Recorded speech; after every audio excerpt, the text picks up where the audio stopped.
toxic winds of Barbarous carved their mark into every soul born beneath its poisonous shroud, and Nathaniel Garro bore those scars with the quiet dignity that would define his entire existence. Born into a world where survival demanded constant vigilance against the corrosive atmosphere that clung to the planet's surface like a malevolent blanket, Garro learned early that strength came not from rage or ambition, but from unwavering resolve in the face of insurmountable odds. Barbarous had been transformed under Mortarian's rule from a world of terror into something approaching civilization, though the planet's fundamental nature remained unchanged. The overlords who had once ruled from their fortified keeps high in the mountains, breathing clean air while their subjects choked on toxic fumes below, had been systematically hunted down and destroyed by the Pale Primarch and his growing band of followers. Yet the world itself remained a crucible of hardship, where only the strongest and most determined could hope to thrive. Garro's early years were spent in the settlements that had sprung up in the wake of Mortarian's conquest, communities built with the practical efficiency that characterized everything the Death Lord touched. These were not places of beauty or comfort, but functional habitats designed to protect their inhabitants from the worst of Barbarous's atmospheric toxins, while fostering the kind of resilience that would serve the 14th Legion well in the years to come. The buildings were squat and heavily sealed, their walls thick enough to keep out the corrosive air, their interiors Spartan and utilitarian. From childhood, Garro displayed the qualities that would eventually catch the attention of the Legion's recruiters. Where other children might complain about the constant discomfort of breathing apparatus or the bitter taste of recycled air, he adapted with a stoicism that impressed even the hardened adults around him. His physical development followed the pattern common to Barbarous natives, with enhanced lung capacity and a natural resistance to toxins that would prove invaluable in his later service. More importantly, he possessed an innate sense of duty and honor that set him apart from his peers. The recruitment process for the 14th Legion on Barbarous was as brutal and unforgiving as everything else on the world.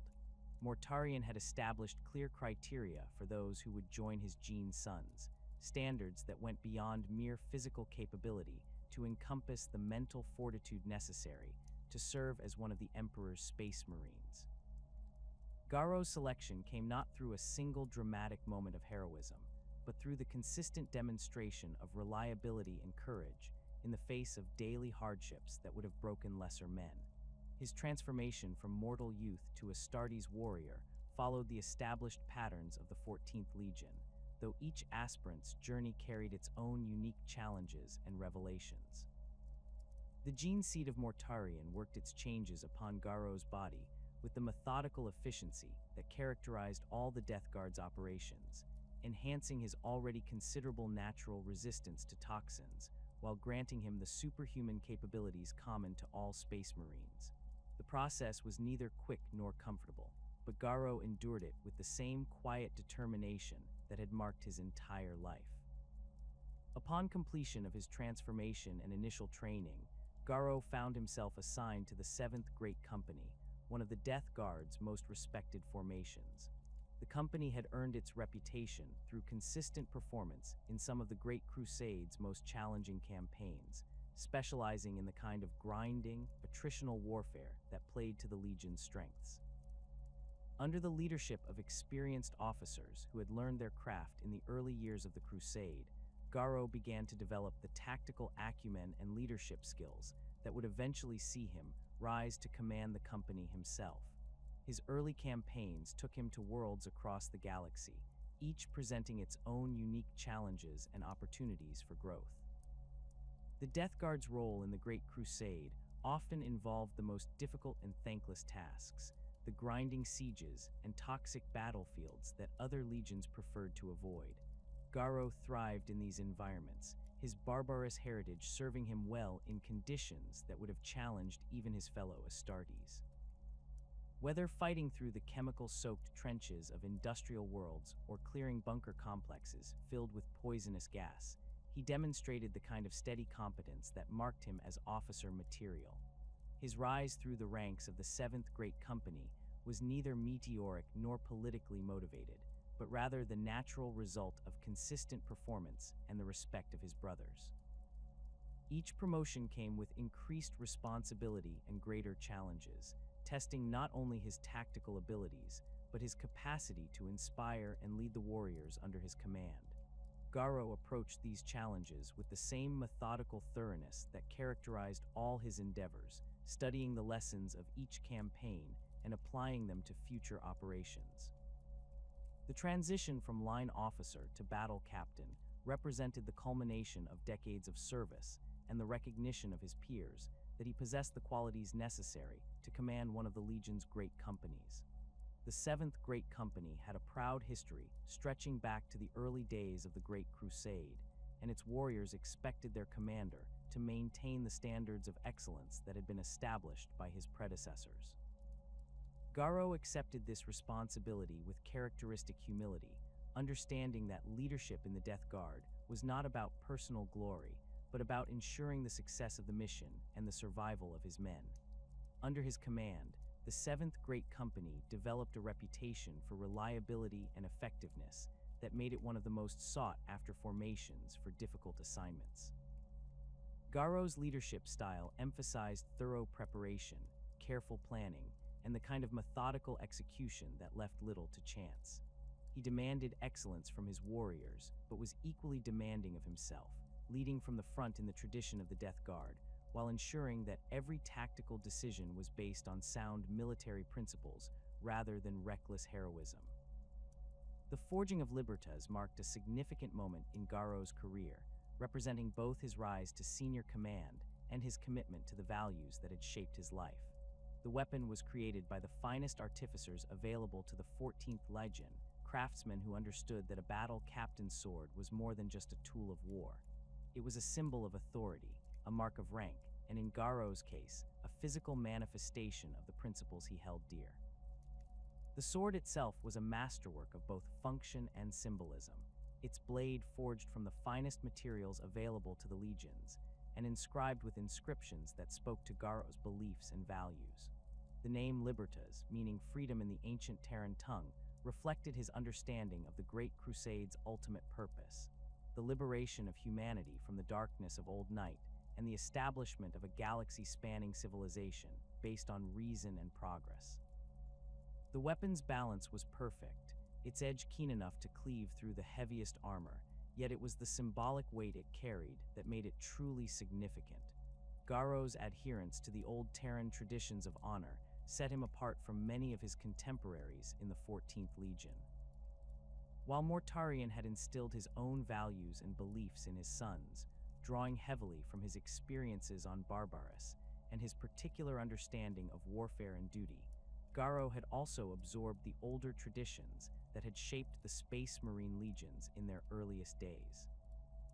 These traditions emphasized concepts that sometimes sat uneasily with the more pragmatic approach favored by many Death Guard commanders: the importance of keeping one's word regardless of cost, the obligation to protect those who could not protect themselves, and the belief that how one achieved victory was as important as the victory itself. This philosophical framework informed every aspect of Garro's command style and tactical approach. He was known for his meticulous adherence to the rules of war, his refusal to employ tactics that he considered dishonorable, and his insistence that the warriors under his command conduct themselves according to the highest standards of military professionalism. This approach sometimes put him at odds with other commanders who favored more expedient methods, but it also earned him the respect of allies and enemies alike who recognized that his word could be trusted absolutely. The 7th Great Company under Garro's leadership became known throughout the 14th Legion and beyond for its disciplined approach to warfare and its commander's unwavering integrity. These qualities would prove crucial in the trials that lay ahead, though none could have predicted the true test that awaited not just Garro and his warriors, but the entire galaxy. The foundations of character and principle that had been laid during these years of service would soon face challenges that would shake the very foundations of the Imperium itself.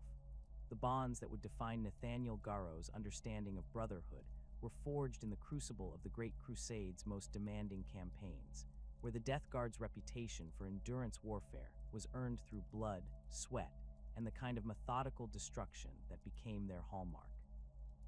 As battle captain of the 7th Great Company, Garro found himself working alongside some of the 14th Legion's most capable and complex officers, men whose personalities and approaches to warfare would shape not only the Legion's tactical doctrine, but also Garro's own understanding of duty and loyalty.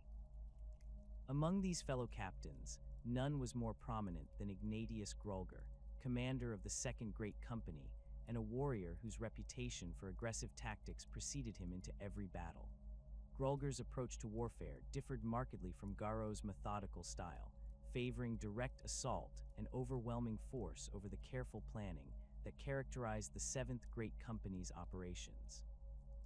Where Garro would spend hours studying terrain maps and enemy dispositions, Grulgar preferred to trust in the superior firepower and resilience of his warriors to carry the day through sheer determination. The contrast between their leadership styles became apparent during the compliance of Korash 7, a heavily industrialized world whose ruling oligarchy had rejected the Emperor's offer of peaceful integration into the growing Imperium. The planet's surface was a maze of factory complexes and mining installations, their smokestacks belching toxic clouds that reminded the Death Guard warriors of their homeworld's poisonous atmosphere.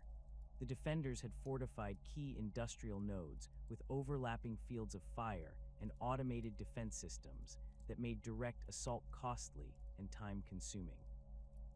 Garro's initial reconnaissance revealed that the enemy had concentrated their heaviest defenses around the primary manufacturing centers, leaving the outlying facilities relatively lightly defended. His tactical assessment suggested a methodical approach, systematically reducing the outer defenses before converging on the core industrial areas where the planetary government had established their final strongholds. The plan would minimize casualties while ensuring complete compliance with minimal damage to the infrastructure that would soon serve the Imperium's needs. Grulgar's assessment of the same tactical situation led to a markedly different conclusion. The 2nd Great Company commander argued for immediate strikes against the primary targets, reasoning that the enemy's morale would collapse once their leadership was eliminated and their most important facilities captured. His warriors had proven themselves capable of absorbing heavy casualties while maintaining their advance, and the Death Guard's reputation for inexorable progress would serve them well in the urban fighting that would inevitably follow. The debate between the two captains took place in the shadow of Mortarian's command bunker, a temporary structure erected on the planet's largest moon to serve as headquarters for the compliance operation. The Primarch listened to both arguments with the patient attention he gave to all tactical discussions, his pale features revealing nothing of his thoughts as his sons presented their cases. When both captains had finished their presentations, Mortarian delivered his decision with the characteristic directness that marked all his pronouncements. The 14th Legion would employ both approaches simultaneously, with Garro's 7th Great Company executing the methodical reduction of outer defenses, while Grulgar's 2nd Great Company prepared for the direct assault on the primary targets.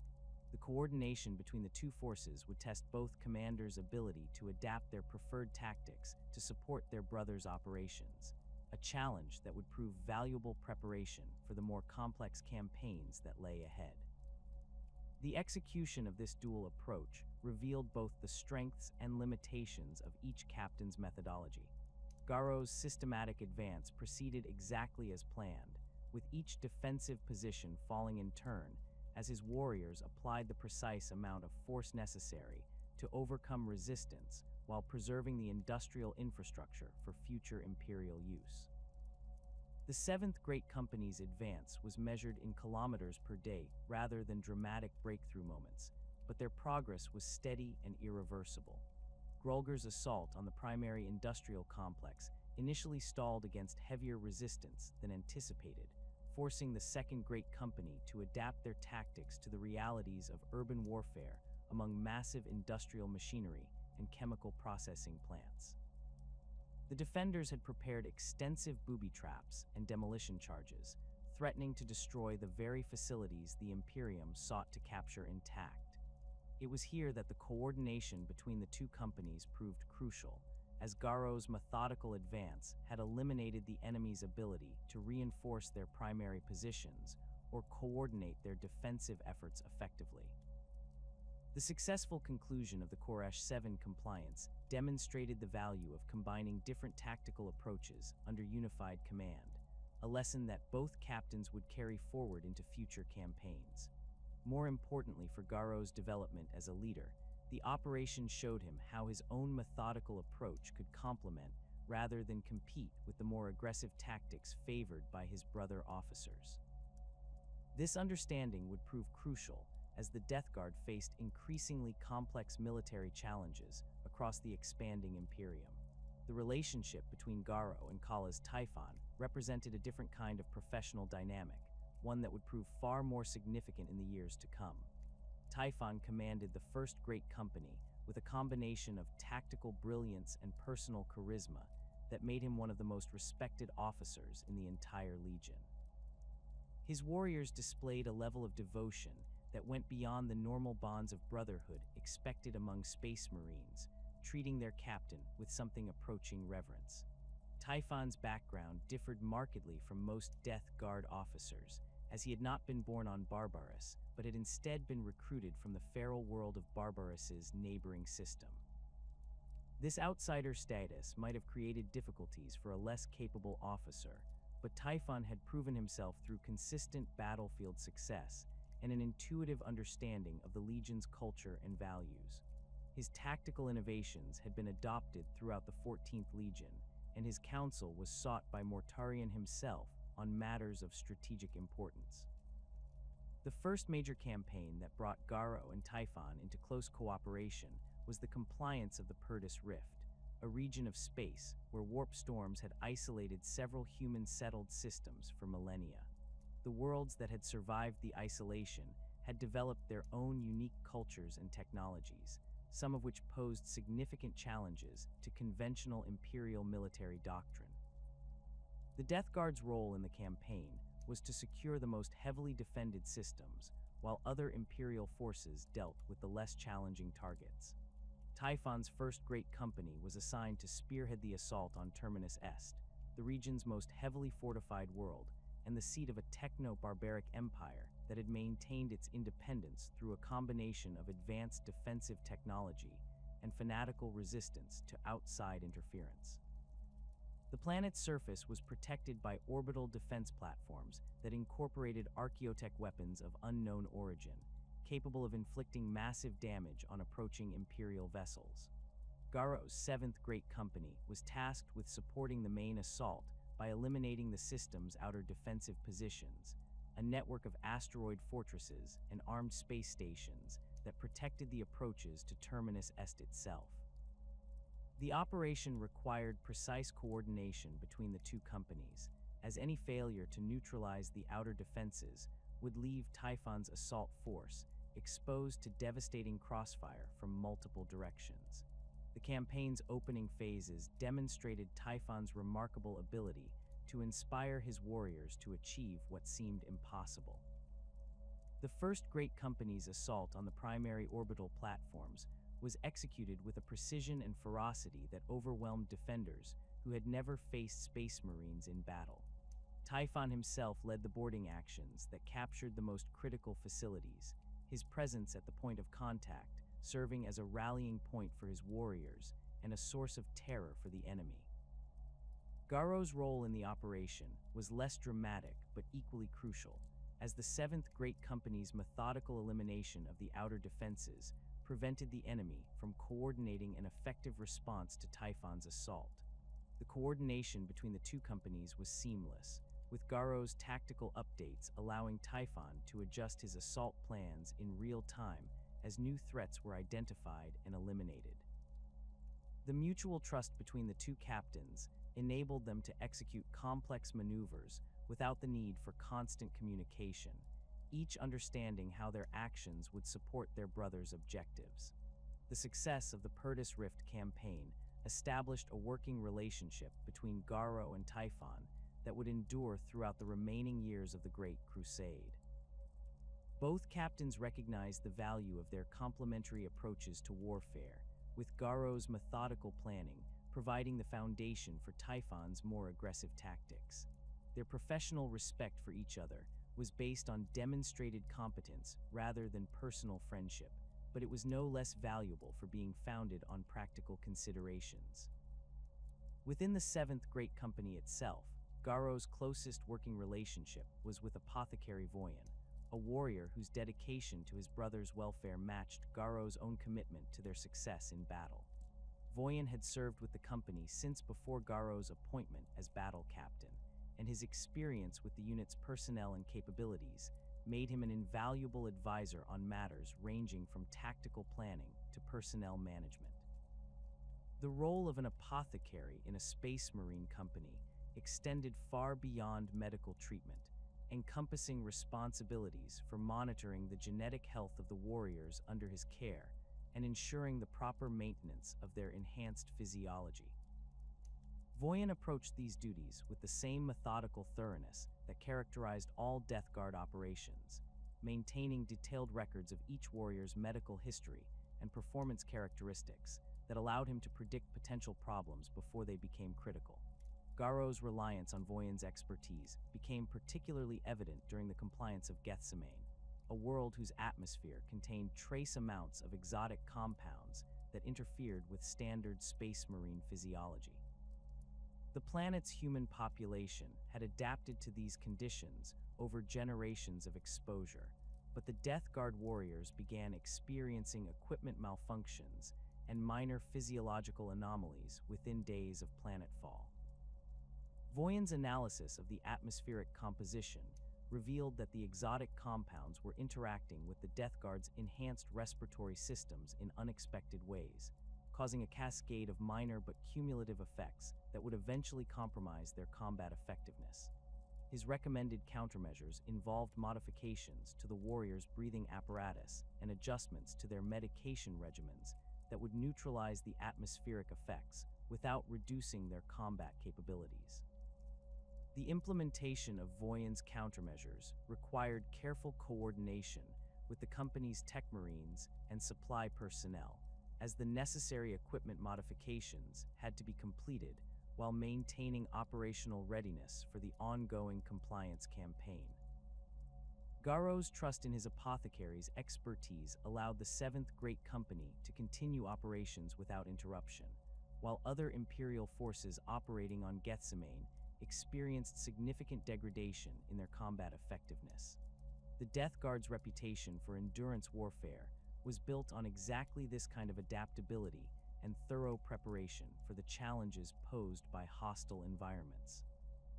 While other legions might excel in specific types of combat or against particular categories of enemies, the 14th Legion's strength lay in their ability to maintain effective operations regardless of environmental conditions or the duration of the campaign. This reputation was earned through countless battles where Death Guard warriors continued fighting long after other forces would have been forced to withdraw or seek reinforcement. Garro's contribution to the development of Legion doctrine centered on his systematic approach to operational planning and his emphasis on thorough preparation for extended campaigns. His experiences commanding the Seventh Great Company had taught him that victory in endurance warfare depended not just on the individual resilience of Space Marine warriors, but on the careful management of resources and the maintenance of unit cohesion over extended periods of combat. The tactical manuals that emerged from the Seventh Great Company's campaign experiences emphasized the importance of logistics planning and the need for commanders to consider the long-term sustainability of their operations. Garro's innovations in supply chain management and equipment maintenance procedures were adopted throughout the 14th Legion, contributing to their reputation for being able to sustain combat operations in environments where other forces would quickly become ineffective. These doctrinal contributions reflected Garro's understanding that the Death Guard's role in the Great Crusade often involved the most challenging and prolonged campaigns, where victory would be determined by which force could maintain effective operations longest rather than by dramatic tactical breakthroughs. His emphasis on methodical planning and thorough preparation provided the foundation for the Legion's success in these grinding campaigns of attrition.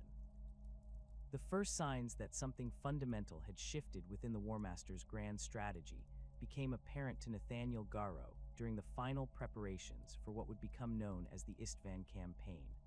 The Death Guard had been deployed alongside the Emperor's children, World Eaters, and Sons of Horus to bring 4 rebellious worlds back into imperial compliance, a task that should have been routine for such an overwhelming force. Yet the tactical briefings that preceded the deployment contained anomalies that troubled Garro's methodical mind, discrepancies that seemed to serve no strategic purpose he could identify. The target worlds of the Isstvan system had indeed declared their independence from the Imperium, but their military capabilities hardly warranted the deployment of 4 entire Space Marine legions.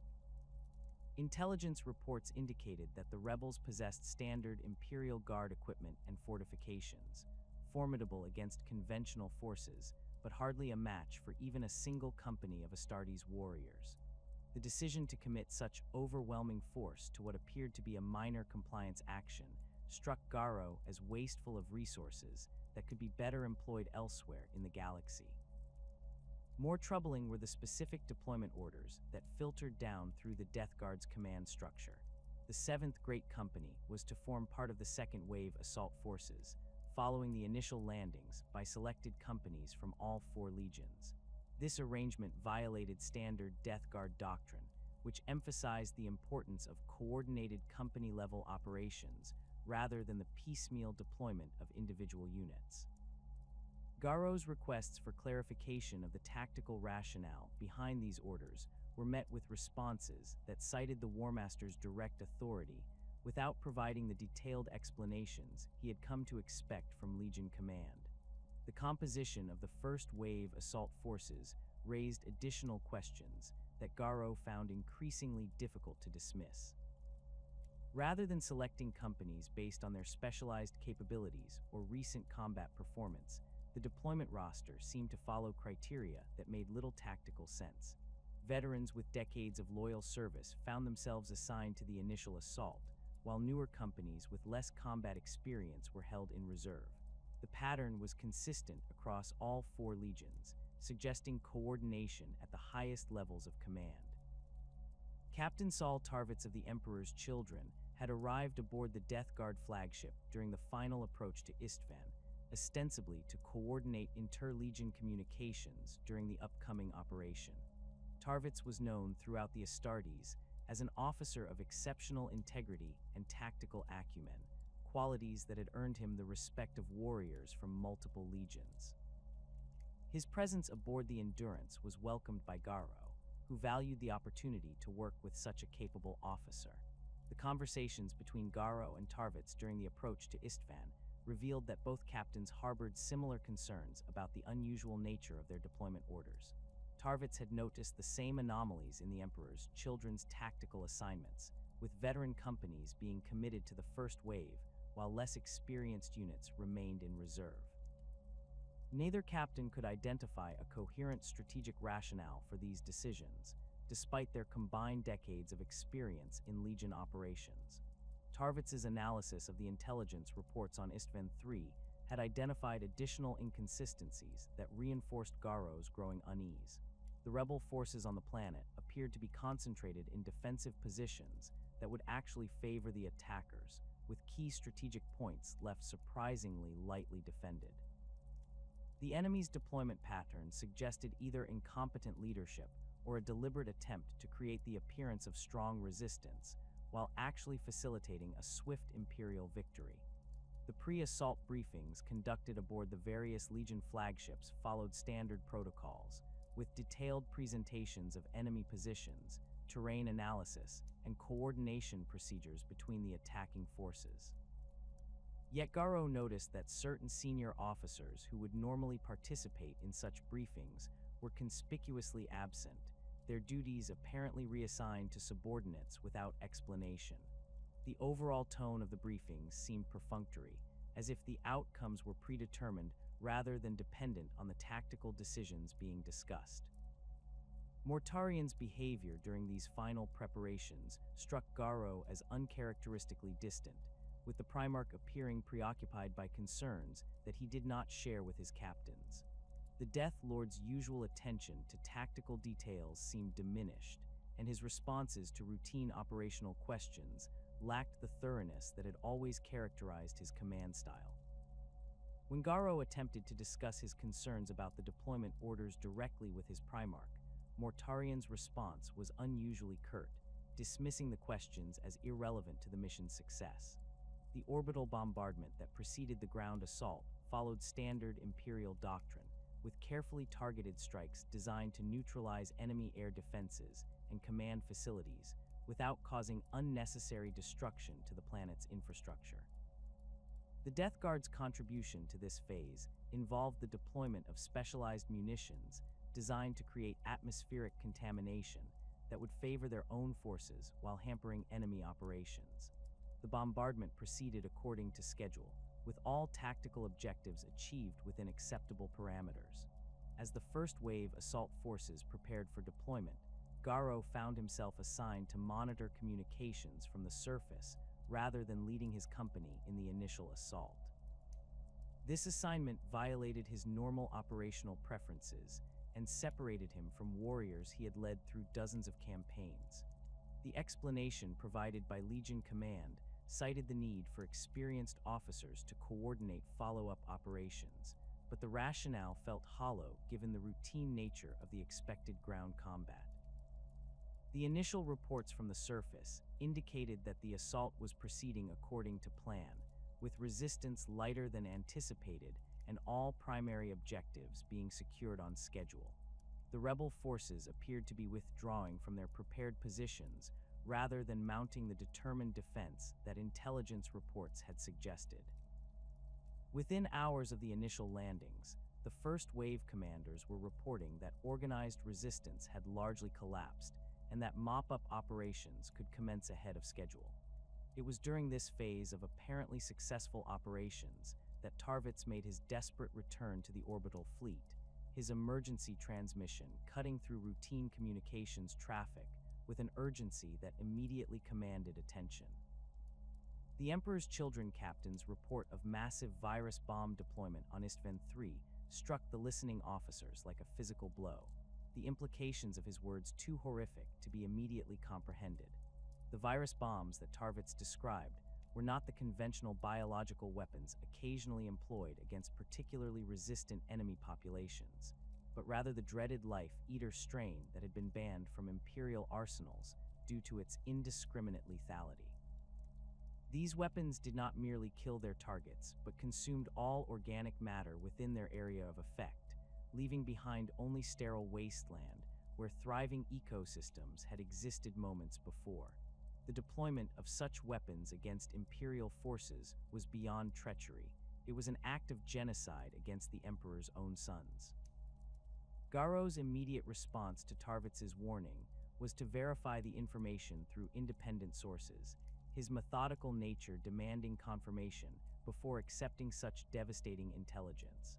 The sensor readings from the planet's surface told a story that matched Tarvitz's report, showing massive atmospheric disturbances consistent with life-eater deployment across multiple continents. The organic signatures that had marked the presence of millions of human beings were disappearing from the sensor displays with terrifying rapidity. The realization that the War Master had deliberately deployed weapons of mass destruction against loyalist space marines shattered fundamental assumptions about the nature of the campaign and the chain of command that governed Imperial military operations. Horus's betrayal was not merely a tactical deception or a political miscalculation, but a calculated act of mass murder directed against warriors who had served the Imperium with unwavering loyalty for decades or centuries. The immediate tactical situation aboard the Death Guard flagship became critical as the implications of Tarvitz's warning became clear. Officers who had been excluded from the first wave deployment found themselves faced with the horrifying knowledge that their brothers were dying on the planet below, victims of their own Supreme Commander's treachery. The normal command structure that governed Legion operations had been compromised at the highest levels, leaving individual captains to make decisions that would determine not only their own survival, but the future of the Imperium itself. Garro's response to this crisis drew upon the same methodical approach that had served him throughout his career, but adapted to circumstances that no tactical manual had ever contemplated. The immediate priority was to preserve those loyalist forces that remained aboard the orbital fleet while gathering intelligence about the full scope of the War Master's betrayal. The frigate Isstvan, a vessel of the Death Guard fleet that had not been assigned to the surface support role, offered the best opportunity for escape from what had clearly become a trap. The selection of personnel for the escape attempt required rapid assessment of individual loyalties under conditions where traditional command structures could no longer be trusted. Garro's decades of service with the 7th Great Company provided him with intimate knowledge of his warrior's character and dedication, allowing him to identify those who could be trusted absolutely in the face of the unthinkable betrayal they had witnessed. These men formed the core of the group that would attempt to reach Terra with news of Horus's treachery. The technical challenges involved in preparing the Isstvan for immediate departure were complicated by the need for absolute secrecy and the limited time available before the full scope of their defection would be discovered. The ship's crew had to be brought into the conspiracy without alerting those who might remain loyal to the War Master, a delicate process that required careful assessment of individual reactions to the devastating news about Isstvan III. The departure from the Isstvan system required navigating not only the physical obstacles posed by other fleet elements, but also the psychological trauma of abandoning brothers who might still survive on the planet's surface. The decision to flee rather than attempt a rescue mission violated every instinct that had been bred into the Space Marines, but the strategic necessity of warning Terra about Horus's betrayal outweighed all other considerations.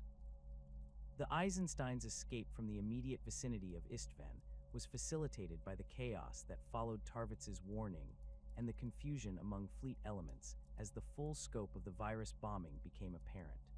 The frigate's relatively small size and unremarkable appearance allowed it to slip away from the main fleet concentration without attracting immediate attention, buying precious time before pursuit could be organized. The pursuit that inevitably followed demonstrated the thoroughness with which Horus had planned his betrayal, with traitor forces immediately mobilizing to prevent any loyalist survivors from escaping to carry word of the atrocity to Terra. The Isstvan found itself fleeing from ships that had been brothers in arms only hours before, their crews now committed to preventing the truth about Isstvan from reaching the Emperor. The damage inflicted on the Isstvan during its escape was severe enough to compromise many of the ship's critical systems, including the Geller field generators that provided protection during warp travel. The destruction of these vital components left the frigate vulnerable to the predations of the Immaterium, the chaotic realm through which all faster-than-light travel had to pass. Attempting warp translation without Geller field protection was considered tantamount to suicide, yet remaining in normal space meant certain capture and death at the hands of the pursuing traitor forces.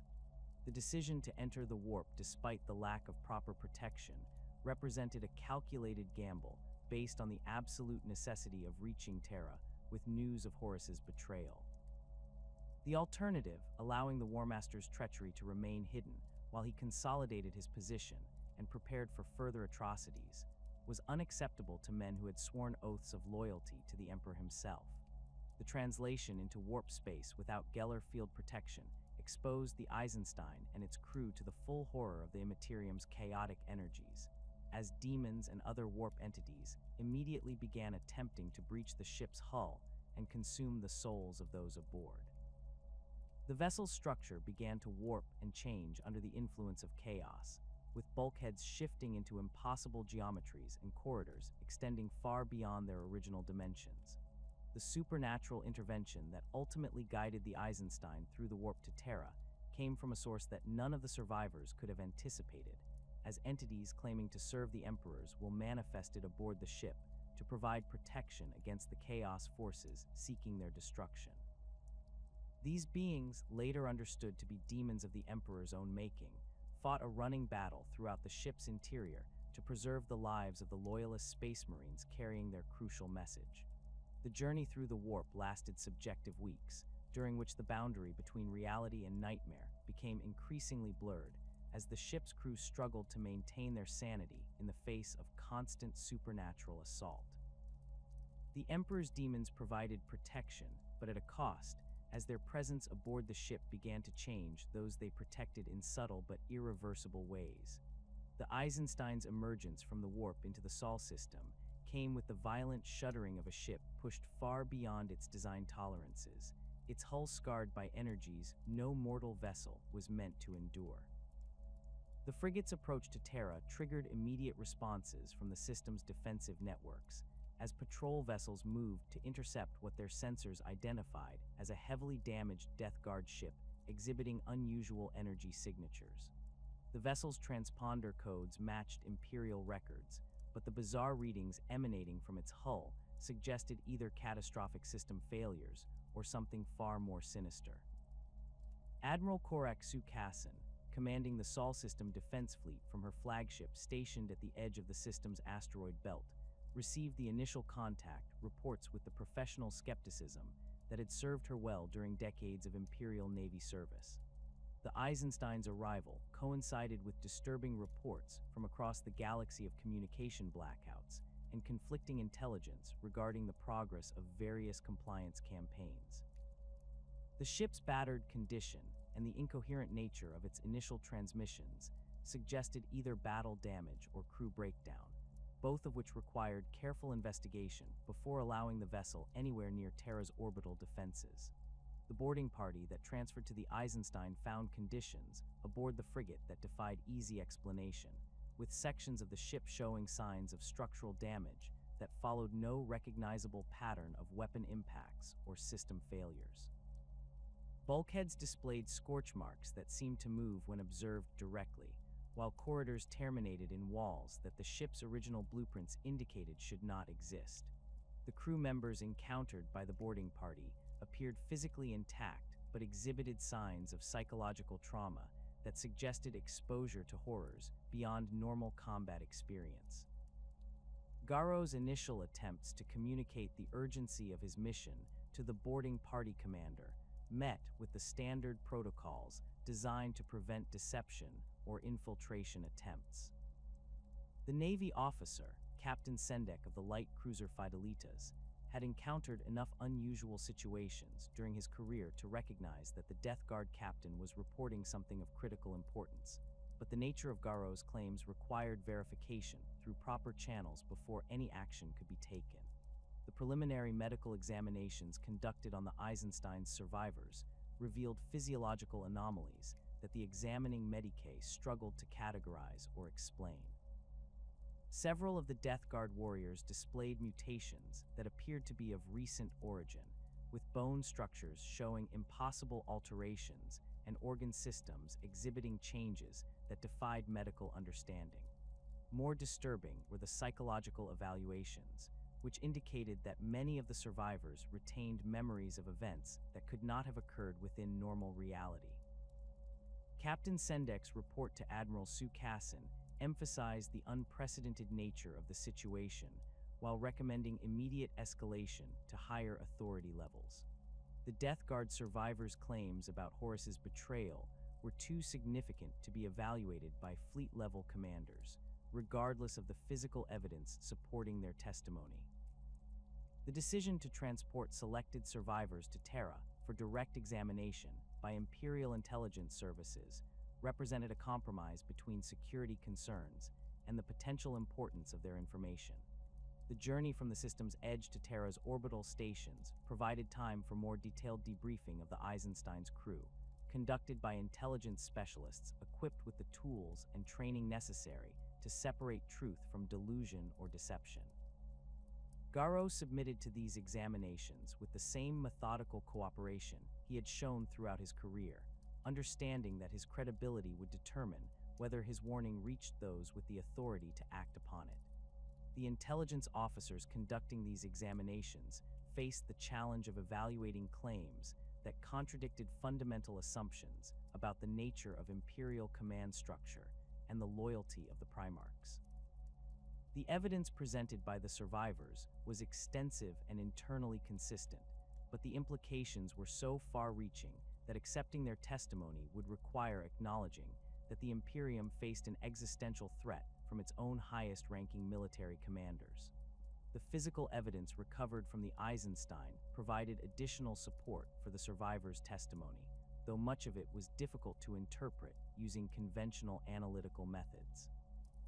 Weapon fragments bore isotopic signatures consistent with virus bomb deployment, while atmospheric samples contained trace elements that matched the theoretical composition of life eater weapon residue.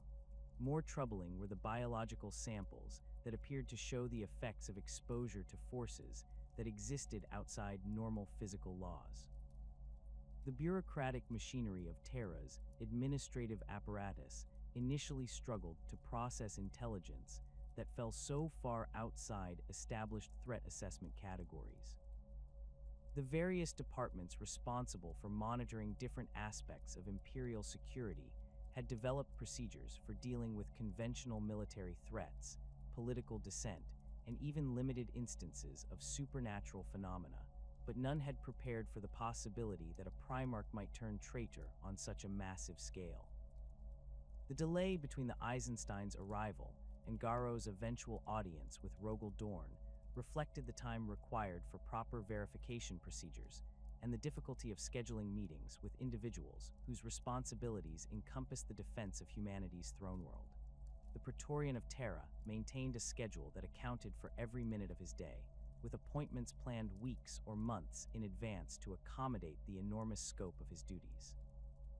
Creating space for an unscheduled briefing required displacing other critical activities and convincing Dorn's staff that the matter warranted such disruption. The intelligence summary that eventually reached Dorn's attention had been compiled from dozens of separate debriefing sessions, technical analyses, and corroborating evidence gathered from other sources across the Imperium. The document presented a comprehensive picture of the Isstvan atrocity while acknowledging the limitations of single-source reporting and the possibility of deception or misinterpretation. The analysts who prepared the summary had included their professional assessment that the evidence supported the survivors' claims, while noting that the implications were so severe that additional verification was essential. Dorn's initial reaction to the intelligence summary reflected the same methodical approach to problem-solving that characterized all his activities, with immediate orders issued for independent verification of the claims through whatever sources remained available. The communication blackouts that had affected several sectors made direct confirmation impossible, but the pattern of disrupted transmissions was consistent with the timeline described by the Eisenstein survivors. The audience chamber where Garro finally met with the Imperial Fist's Primarch had been designed to accommodate the practical needs of military briefings while reflecting the dignity appropriate to Terra's defender. The room's walls displayed tactical displays showing the current disposition of Imperial forces across the galaxy, with data streams updating in real time as reports arrived from distant battlefields. The scale of the Imperium's military operations was immediately apparent from these displays, making the potential impact of Horus's betrayal even more devastating. Garro's presentation to Dorn followed the same systematic approach he had used in countless tactical briefings throughout his career, beginning with a chronological account of events leading up to the Isstvan deployment and progressing through the discovery of the War Master's treachery to the desperate escape that had brought him to Terra. The Death Guard captain's reputation for reliability and attention to detail had preceded him, lending additional weight to testimony that might have been dismissed if delivered by a less credible source. The Praetorian's questions during the briefing demonstrated his immediate grasp of the tactical and strategic implications of the intelligence being presented, with particular focus on the extent of Horus's support among the other Primarchs and the likely timeline for further treacherous actions. Dorn's experience with coordinating multi-legion operations provided him with insights into the logistical requirements for the kind of massive betrayal that Garro described, allowing him to assess the plausibility of the reported events. The verification of specific details mentioned in Garro's testimony came through cross-referencing with intelligence reports that had seemed routine when first received, but took on sinister significance when viewed in light of the War Master's betrayal. Communication delays from certain sectors, unusual equipment requisitions, and personnel transfers that had appeared to be standard operational activities now revealed themselves as potential preparations for coordinated treachery on a galactic scale. Dorn's acceptance of the intelligence presented by Garro was not immediate, but rather the result of systematic evaluation that considered all available evidence, while acknowledging the catastrophic consequences of either accepting false information or dismissing accurate warnings. The Praetorians' decision to treat the threat as credible represented a fundamental shift in imperial defense planning, with immediate implications for the deployment of loyal forces and the security of Terra itself. The orders that began flowing from Dorn's headquarters within hours of his meeting with Garro reflected the urgency of preparing for a conflict that would dwarf any previous military challenge faced by the Imperium. The recall of loyal Legion elements from distant campaigns, the mobilization of solar system defense forces, and the activation of contingency plans that had been prepared for theoretical threats all began simultaneously as Terra prepared for the possibility of civil war. The political ramifications of acknowledging Horus's betrayal extended far beyond military considerations, as the War Master's rebellion called into question the fundamental assumptions upon which imperial governance was based. The Council of Terra found itself facing decisions that would determine not only the immediate response to the crisis, but the long-term structure of imperial authority in a galaxy where the Emperor's chosen heir had proven capable of ultimate treachery.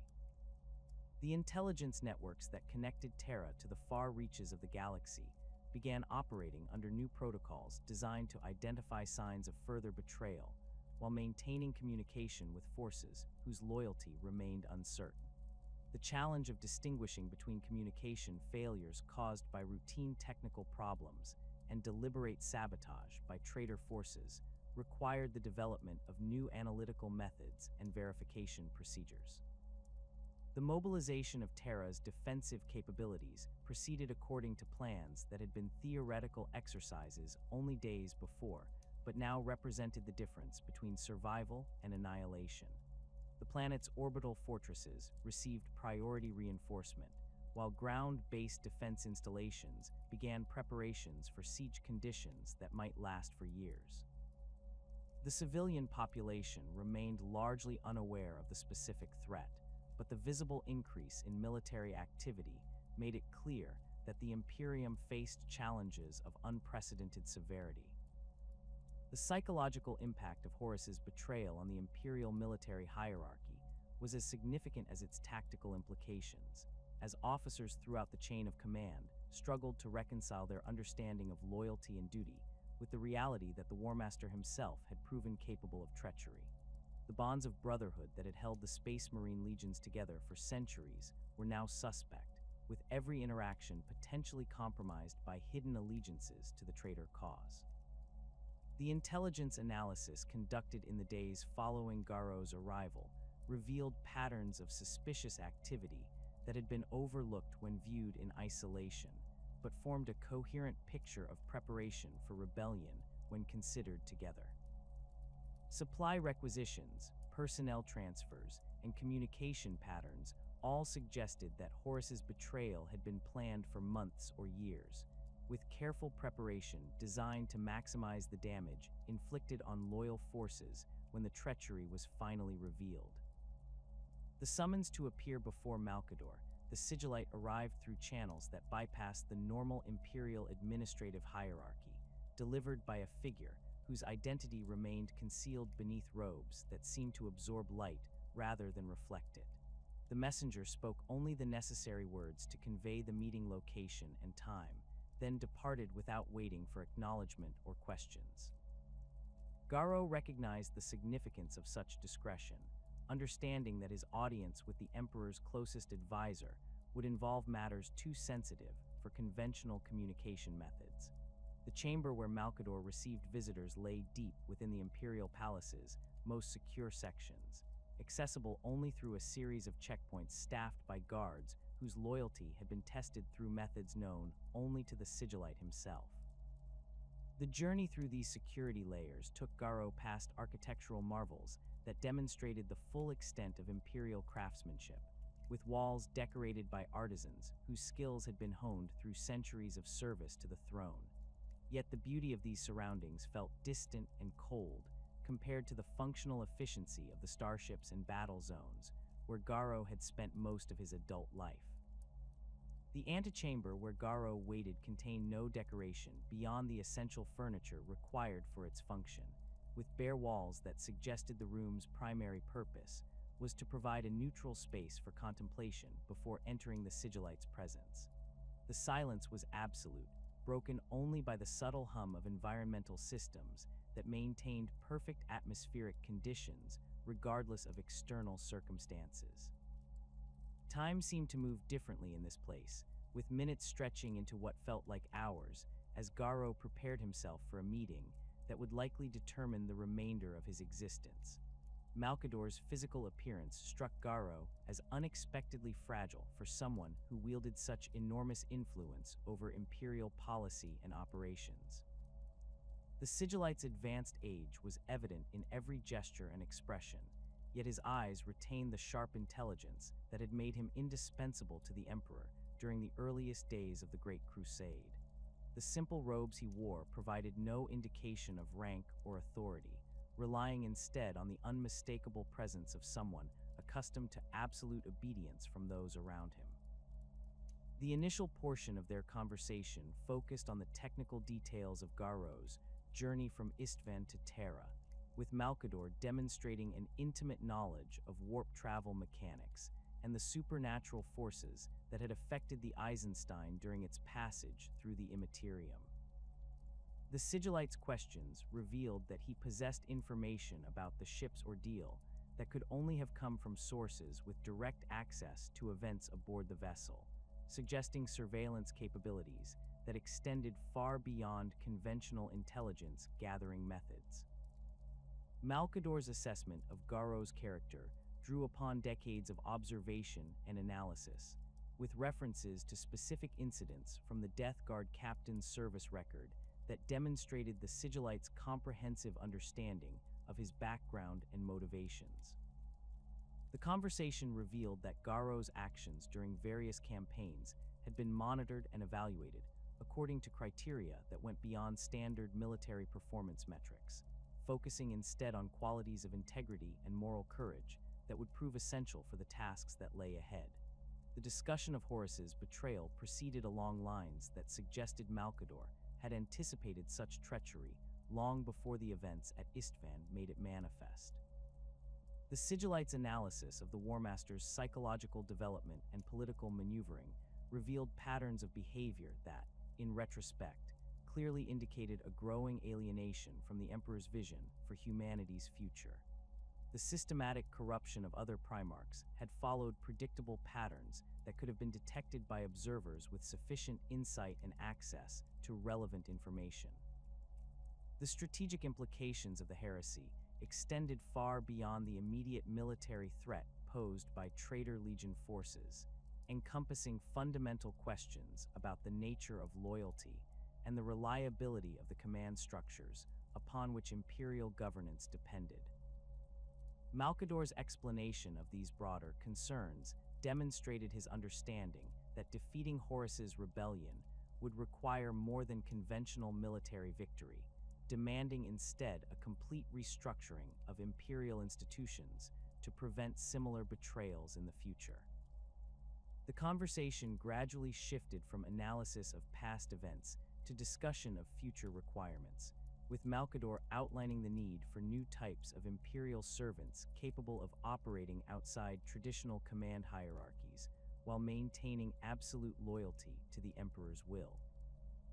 The existing military and administrative structures had proven vulnerable to corruption and betrayal, requiring the development of alternative methods for ensuring imperial security and stability in the face of threats that conventional forces could not address effectively. Garro's unique position as a loyalist survivor of a traitor legion made him particularly valuable for the kind of covert operations that would be necessary to combat enemies who had infiltrated the highest levels of Imperial command. His intimate knowledge of Death Guard procedures and personnel provided insights that could prove crucial in identifying and neutralizing other traitor elements, while his demonstrated integrity offered assurance that he would not succumb to the same corruption that had claimed his former brothers. The proposal that Malcador presented involved Garro's complete separation from his former identity and allegiances, transforming him from a Death Guard battle captain into something entirely new within the Imperial hierarchy. This transformation would require not only the abandonment of his previous rank and responsibilities, but also the severing of all connections to the Legion that had shaped his identity for decades. The psychological challenges inherent in such a radical change were acknowledged but deemed necessary for the greater good of the Imperium.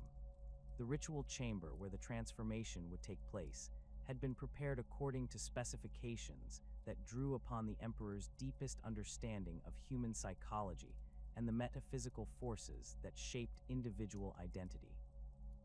The room's dimensions followed mathematical principles that created subtle resonances in the human nervous system, while the lighting and acoustic properties were designed to facilitate the kind of deep psychological change that the ceremony would require.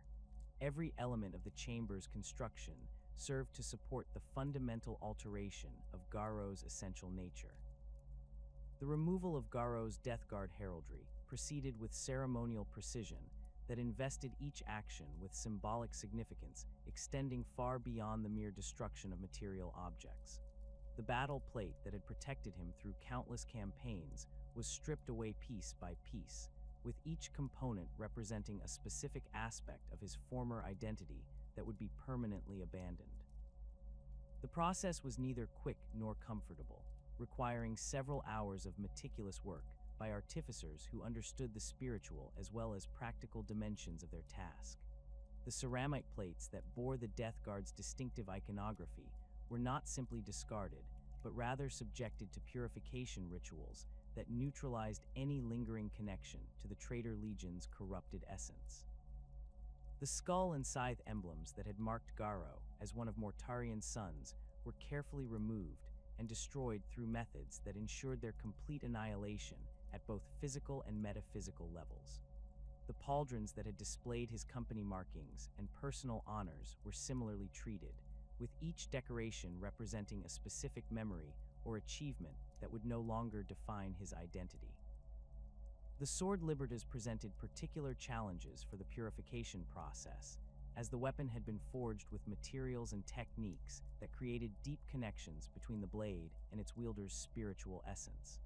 The artificers responsible for the weapon's treatment employed methods that preserved its fundamental nature, while severing the bonds that tied it to Garro's former identity as a Death Guard captain. The blade's inscriptions were modified to reflect new allegiances and purposes, with the ancient Terran word for freedom taking on expanded meaning that encompassed liberation from the corruption that had claimed his former legion. The psychological aspects of the transformation ritual drew upon techniques developed during the earliest days of the Great Crusade, when the Emperor had first begun creating the superhuman warriors who would carry his vision to the stars.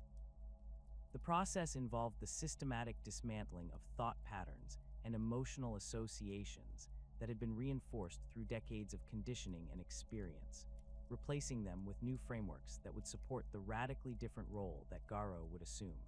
The meditation techniques employed during the ritual required Garro to confront and consciously abandon memories and relationships that had previously defined his sense of self. The bonds of brotherhood that had connected him to his fellow Death Guard warriors were systematically severed, not through hatred or rejection, but through a deliberate process of emotional detachment that would prevent future conflicts of loyalty. The pride he had taken in his legion's achievements was transformed into a more abstract appreciation for duty and service that transcended any particular military organization. The installation of new mental frameworks proceeded through methods that bypassed conscious resistance by working directly with the neurological structures that governed identity and motivation. The process was neither painful nor traumatic, but rather felt like the gradual awakening from a dream that had seemed completely real until the moment of consciousness. Garro's understanding of his own nature shifted in fundamental ways that would have been impossible to achieve through conventional psychological conditioning or indoctrination. The symbolic death of his former identity was marked by the ceremonial destruction of all records and documentation that connected him to his previous existence as battle captain of the 7th Great Company. Service records that detailed his accomplishments and commendations were purged from imperial databases, while personal effects and mementos were subjected to the same purification rituals that had cleansed his battle plate. The erasure was so complete that future investigators would find no trace of Nathaniel Garro's existence within official imperial archives. The emergence from the ritual chamber marked the beginning of Garro's new existence as an agent of imperial authority that operated outside conventional command structures and accountability mechanisms.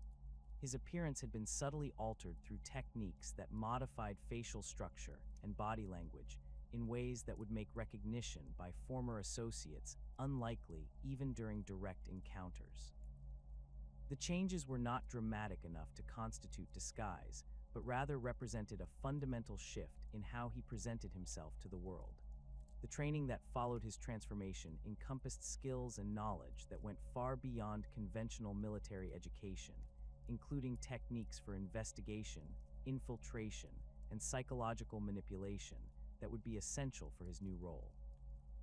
The instructors who provided this education remained anonymous and spoke only when necessary to convey specific information or correct errors in technique.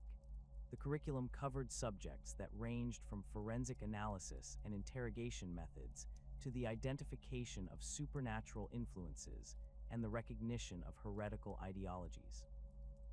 The weapons and equipment provided for Garro's new role reflected the specialized nature of his anticipated missions, with each item selected for its effectiveness in covert operations rather than conventional battlefield applications.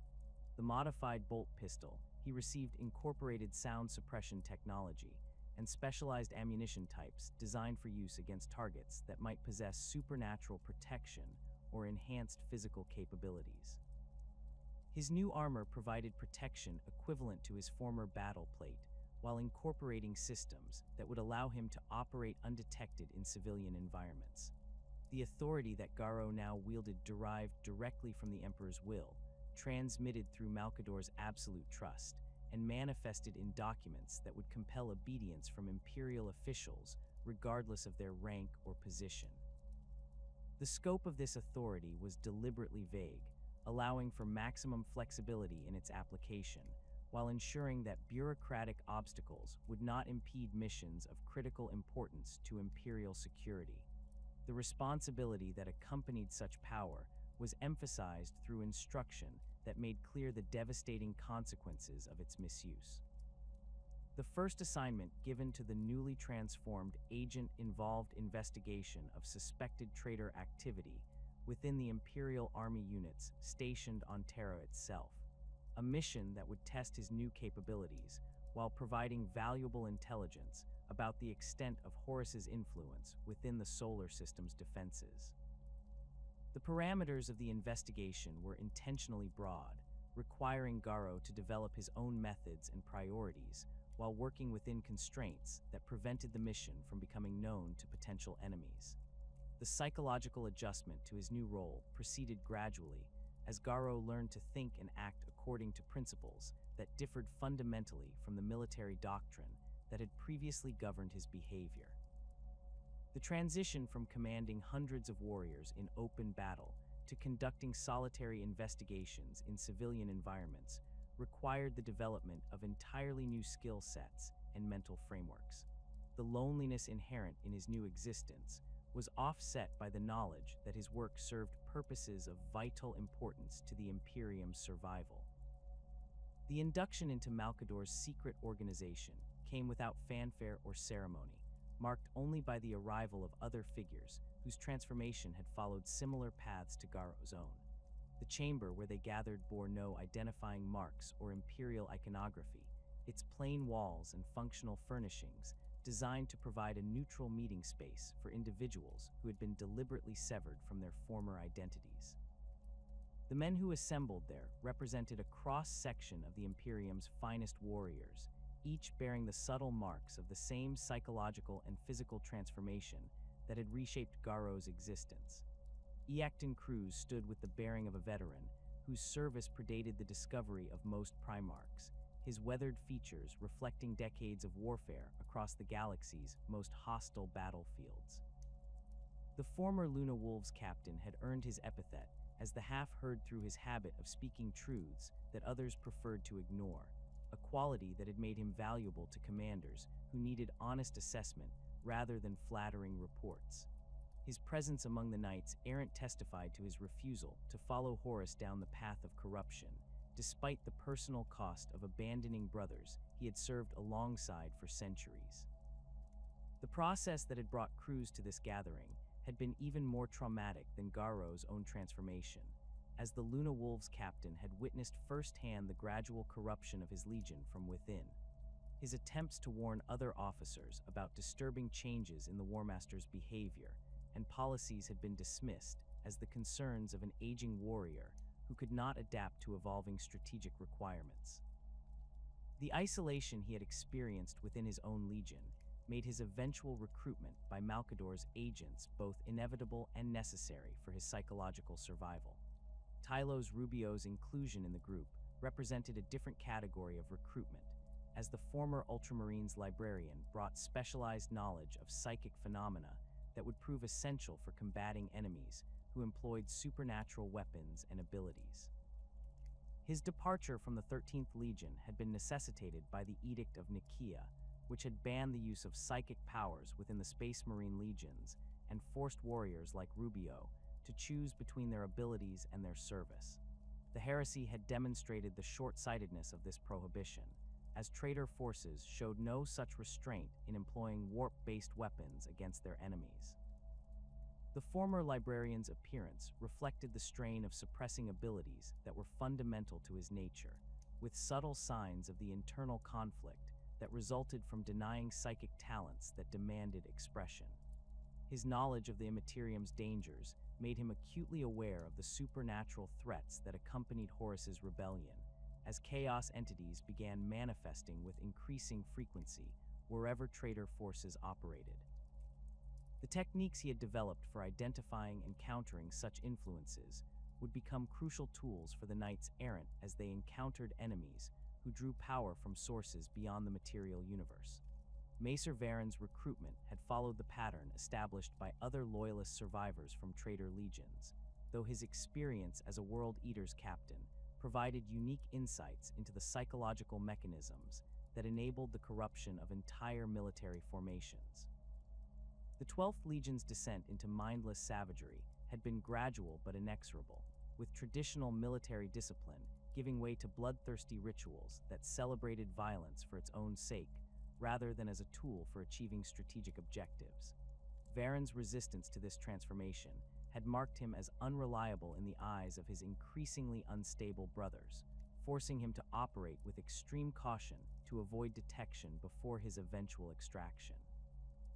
The World Eater's captain's knowledge of his former legion's tactical doctrines and operational procedures made him invaluable for predicting how Angron's forces would deploy in future engagements, while his understanding of the psychological conditioning that created Berserker warriors provided insights into potential countermeasures. His personal experience with the Butcher's Nails technology gave him unique appreciation for the artificial nature of the rage that drove his former brothers, distinguishing between genuine tactical aggression and the mindless fury that had consumed the 12th Legion. The briefing that introduced these warriors to their new role emphasized the unprecedented nature of the threat facing the Imperium and the equally unprecedented methods that would be required to combat it. Traditional military responses had proven inadequate against enemies who operated through deception, corruption, and supernatural influence rather than conventional force of arms. The Knights Errant would function as the Emperor's personal agents, empowered to investigate suspected traitor activity and take whatever action was necessary to preserve imperial security. The organization's structure deliberately avoided the hierarchical command systems that had proven vulnerable to corruption within the Space Marine legions, instead employing a cell-based approach that limited each operative's knowledge to information directly relevant to their specific missions. This compartmentalization reduced the risk of compromise while ensuring that the capture or corruption of individual agents would not compromise the entire organization's effectiveness.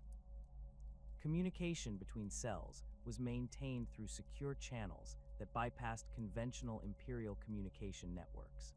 The first joint mission assigned to the newly formed Knights Errant involved investigation of suspected cult activity within the Terran administrative apparatus, where reports of unusual behavior patterns among senior bureaucrats suggested possible infiltration by agents sympathetic to Horus's cause.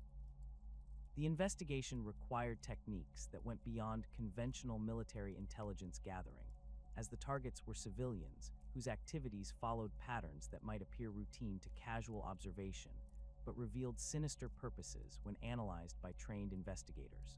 Garro's role in the investigation drew upon his experience with systematic analysis and methodical problem-solving, skills that translated effectively from military planning to criminal investigation.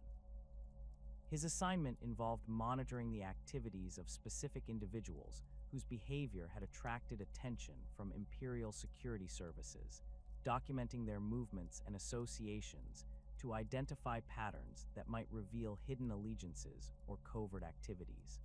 The work required patience and attention to detail that exceeded even the standards of his former military service.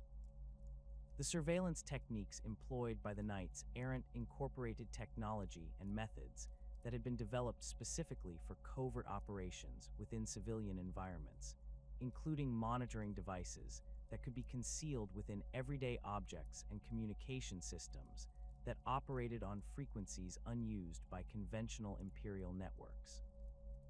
The equipment was designed to be operated by individuals working alone or in very small groups, with redundant systems that ensured mission continuity even if primary methods were compromised or detected. Crew's contribution to the investigation focused on the analysis of communication patterns and administrative procedures, drawing upon his extensive experience with Imperial bureaucracy to identify anomalies that might indicate subversive activity. His understanding of how legitimate administrative processes functioned allowed him to recognize deviations that suggested either incompetence or deliberate sabotage, while his knowledge of military logistics helped identify supply chain irregularities that might support covert operations. The former Luna Wolves captain's investigation revealed a network of minor administrative adjustments that individually appeared insignificant but collectively suggested systematic preparation for some form of coordinated action. Supply requisitions had been modified to include additional quantities of materials that could be used for military purposes, while personnel assignments had been adjusted to place specific individuals in positions where they could access sensitive information or influence critical decisions.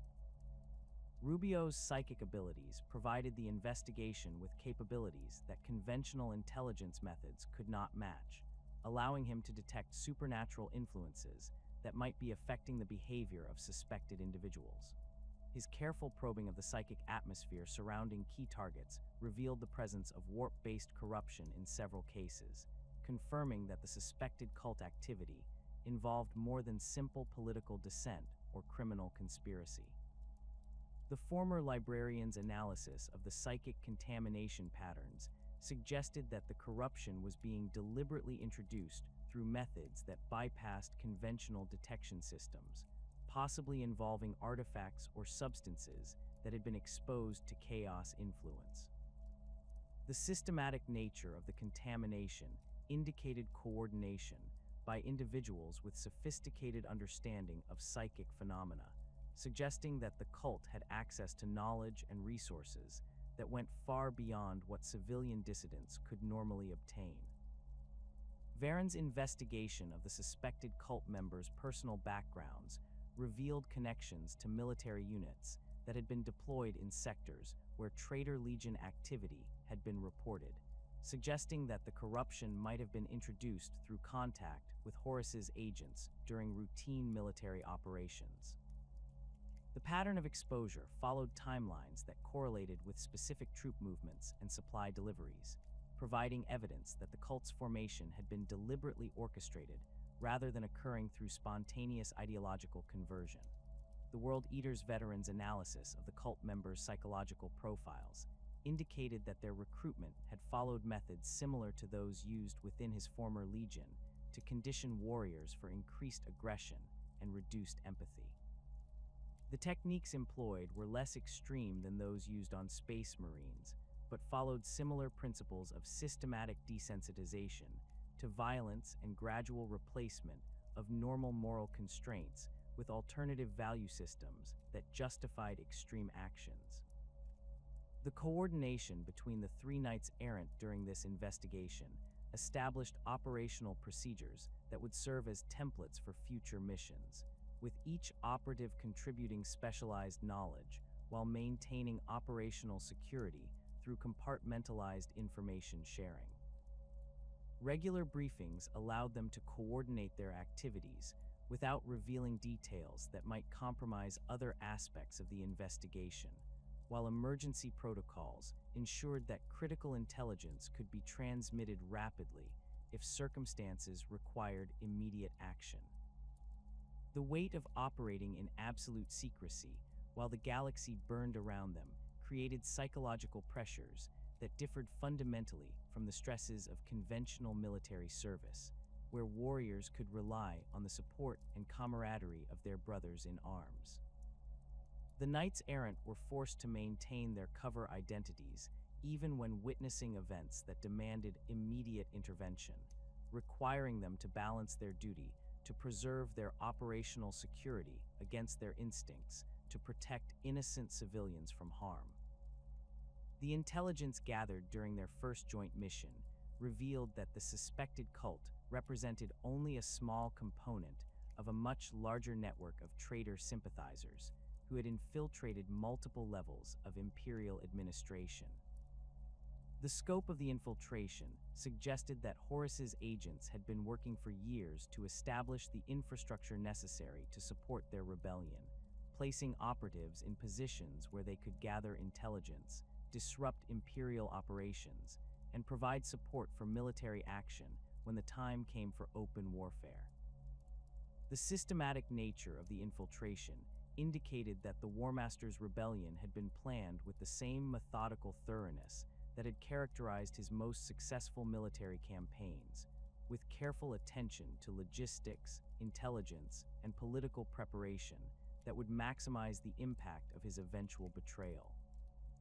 The discovery of this extensive preparation network provided crucial intelligence about the scope of the threat facing the Imperium, while demonstrating the effectiveness of the Knights Errant's investigative methods. The missions that followed their initial success took the Knights Errant to locations across the Sol system and beyond, as reports of suspicious activity multiplied in the wake of Horus's open rebellion. Each assignment required adaptation to new environments and challenges, from the industrial complexes of Mars to the void stations that controlled interstellar commerce. The diversity of their operational environments demanded constant learning and adjustment, as techniques that proved effective in one context might be completely inappropriate in another. The recruitment of additional Knights Errant proceeded according to criteria that emphasized not only individual capability and loyalty, but also the specific skills and knowledge that would be required for the organization's expanding mission requirements. Each new recruit brought specialized expertise that enhanced the group's overall effectiveness while maintaining the compartmentalized structure that protected against compromise. The selection process was necessarily lengthy and thorough, as the consequences of recruiting a compromised individual could be catastrophic for the entire organization. The intelligence that reached Garro through Malcador's encrypted channels carried the weight of personal devastation wrapped in operational necessity. Scattered reports from across the galaxy spoke of Death Guard formations operating with tactical doctrines that bore no resemblance to the methodical warfare that had defined the 14th Legion for decades. These forces moved with unnatural resilience, shrugging off wounds that should have incapacitated even space marines, while employing weapons that spread disease and corruption wherever they struck. The transformation of his former brothers into something monstrous had proceeded with the same inexorable efficiency that had once characterized their most successful campaigns. The first confirmed sighting of corrupted Death Guard forces came from the Calth system, where Ultramarine survivors reported encounters with warriors bearing the skull and scythe iconography, but displaying physical mutations that defied medical explanation. Witness accounts described space marines whose armor had fused with their flesh, creating grotesque amalgamations of ceramite and corrupted tissue that continued functioning despite damage that would have killed normal Astartes. The tactical reports emphasized the enemy's apparent immunity to conventional weapons, with bolt rounds and plasma discharges having minimal effect on targets that should have been neutralized by such firepower. Garro's analysis of these reports revealed patterns that spoke to systematic corruption rather than random mutation, suggesting that whatever force had claimed his former legion was working according to deliberate design rather than chaotic transformation. The affected units maintained their organizational structure and tactical coordination despite their physical changes, indicating that their military effectiveness had been preserved even as their humanity was stripped away. This combination of enhanced resilience and retained combat capability made them far more dangerous than conventional enemy forces. The psychological impact of learning about his brother's fate struck Garro with unexpected force, despite his extensive mental conditioning and the emotional barriers that had been erected during his transformation into a Knight Errant. The methodical destruction of everything he had once valued created a form of grief that transcended normal human experience, as he was forced to confront the reality that the warriors he had fought alongside for decades had become the very enemies he was now sworn to combat. The bonds of brotherhood that had defined his existence for centuries had been perverted into something that demanded their complete destruction. The mission parameters that accompanied the intelligence reports were characteristically direct in their simplicity while devastating in their implications. Any Death Guard forces encountered during Knight Errant operations were to be treated as hostile combatants without exception, regardless of their apparent level of corruption or any claims of continued loyalty to the Emperor. The systematic nature of the Legion's fall had made it impossible to distinguish between genuinely loyal survivors and those who had succumbed to whatever influence had claimed the majority of their brothers. Malcador's briefing on the supernatural aspects of the Death Guard's corruption introduced concepts that challenged even Garro's expanded understanding of the threats facing the Imperium. The entity known as Nurgle represented a form of existence that operated according to principles fundamentally opposed to human life and civilization, drawing power from decay, disease, and the gradual dissolution of everything that humanity had built across the galaxy. The 14th Legion's transformation into servants of this entity had been facilitated by their natural resistance to toxins and disease, qualities that had made them valuable warriors, but also susceptible to corruption by forces that promised even greater resilience. The tactical analysis provided by Imperial intelligence services painted a picture of Death Guard forces that retained their legendary endurance while gaining supernatural abilities that made them nearly impossible to defeat through conventional military means. Their weapons now spread plagues that could devastate entire populations, while their armor provided protection that went beyond physical resilience to encompass immunity to many forms of energy-based attack. The systematic nature of these enhancements suggested that the corruption had been applied with the same methodical approach that had always characterized Death Guard operations. Garro's first direct encounter with his transformed former brothers came during an investigation of suspected cult activity on the Forge world of Lucius, where reports of industrial sabotage had drawn Knight Errant attention to what appeared to be routine criminal activity.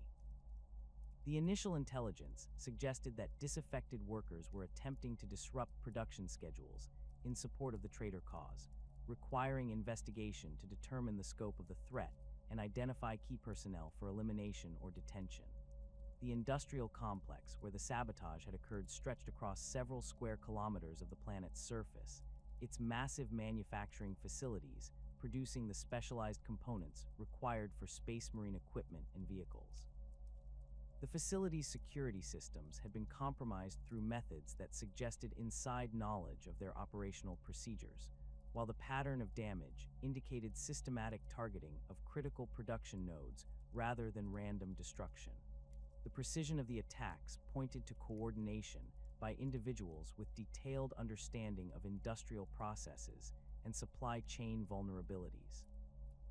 The investigation's initial phases proceeded according to standard Knight Errant protocols, with Garro establishing surveillance positions that allowed him to monitor key personnel while gathering intelligence about their activities and associations. The suspected saboteurs followed routines that appeared normal on the surface, but revealed subtle anomalies when subjected to detailed analysis, including unexplained absences from their assigned duties and meetings with individuals who had no apparent connection to their legitimate work responsibilities. The atmospheric processors that maintained the facility's working environment had been subtly modified to introduce trace amounts of compounds that enhanced the spread of airborne pathogens, creating conditions that would accelerate the transmission of any biological agents that might be introduced into the complex. The modifications were sophisticated enough to avoid detection by routine maintenance procedures, while being extensive enough to affect the entire facility's air circulation system. The systematic nature of these changes indicated preparation for some form of biological attack that would target the facility's entire workforce. The first sign that the investigation involved more than conventional sabotage came when Garro's surveillance detected the arrival of figures whose movements and behavior patterns differed markedly from the facility's normal personnel. These individuals moved with the distinctive gait of space marines despite wearing civilian clothing that should have concealed their enhanced physiology, while their interactions with the suspected saboteurs suggested coordination between external agents and the facility's compromised workers. The physical appearance of these infiltrators became clear when Garro's enhanced optics penetrated their disguises, revealing the unmistakable iconography of the Death Guard despite obvious attempts to conceal their Legion affiliation.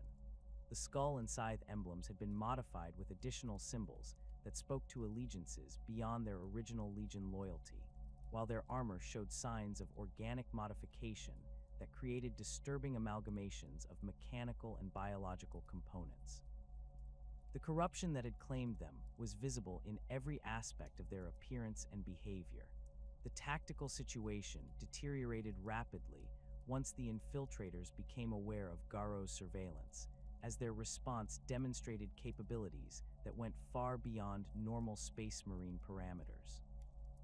Their movements showed unnatural coordination despite the apparent absence of communication equipment, while their resilience to his initial attacks suggested physical modifications that provided protection against conventional weapons.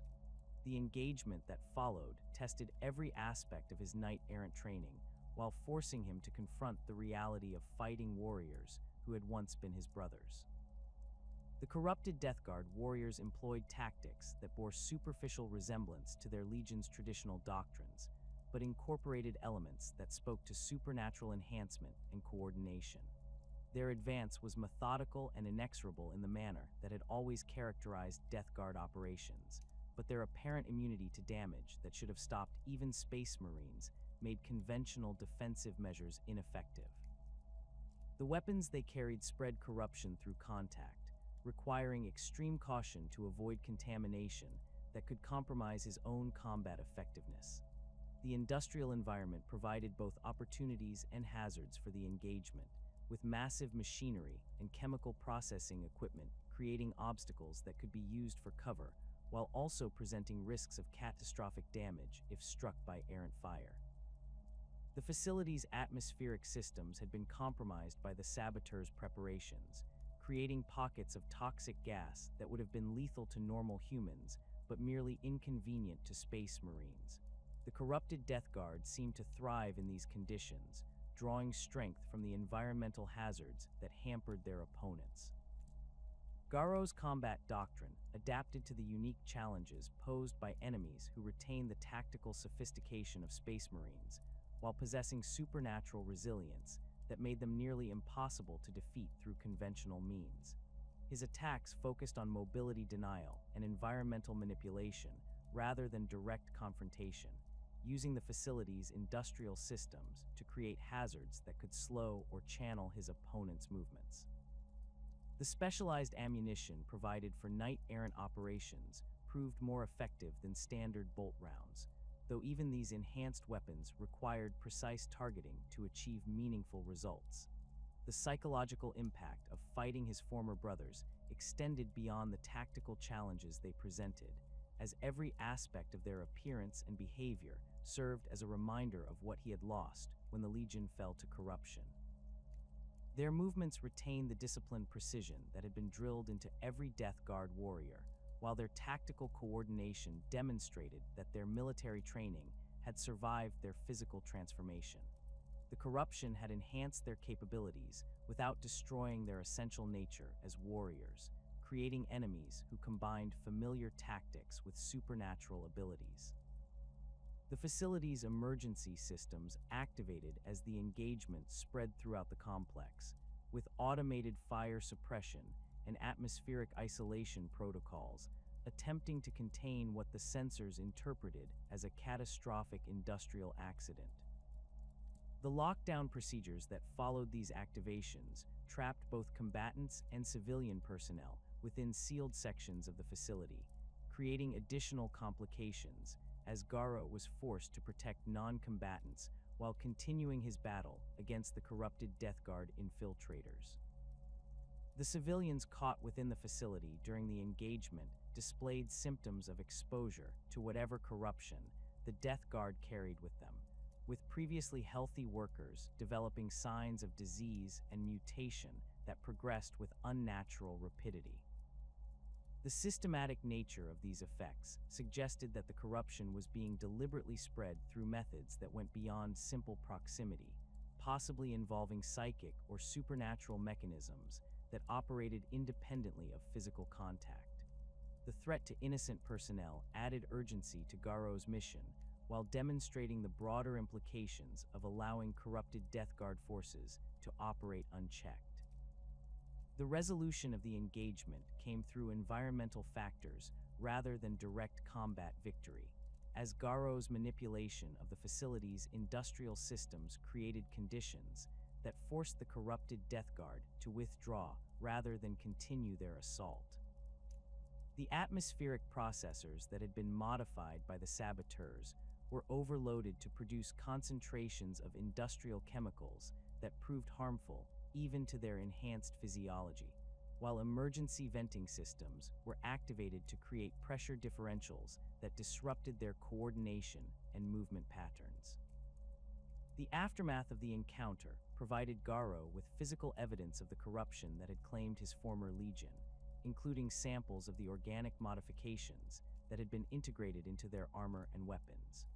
The analysis of these materials revealed the presence of pathogens and toxins that operated according to principles that defied conventional medical understanding, with biological agents that seemed to exist partially outside normal physical laws. The systematic nature of these modifications suggested that the corruption was being applied according to deliberate design rather than random mutation. The intelligence gathered during the Lucius investigation was transmitted to Malcador's organization through secure channels that bypassed conventional Imperial communication networks, providing crucial data about Death Guard capabilities and operational methods while confirming the complete nature of their fall to chaos. The tactical implications of this intelligence extended far beyond individual engagements, as it demonstrated that conventional military responses would be inadequate against enemies who combined space marine training with supernatural enhancement. The personal cost of the encounter was measured not in physical wounds, but in the psychological impact of witnessing the complete transformation of everything he had once held dear.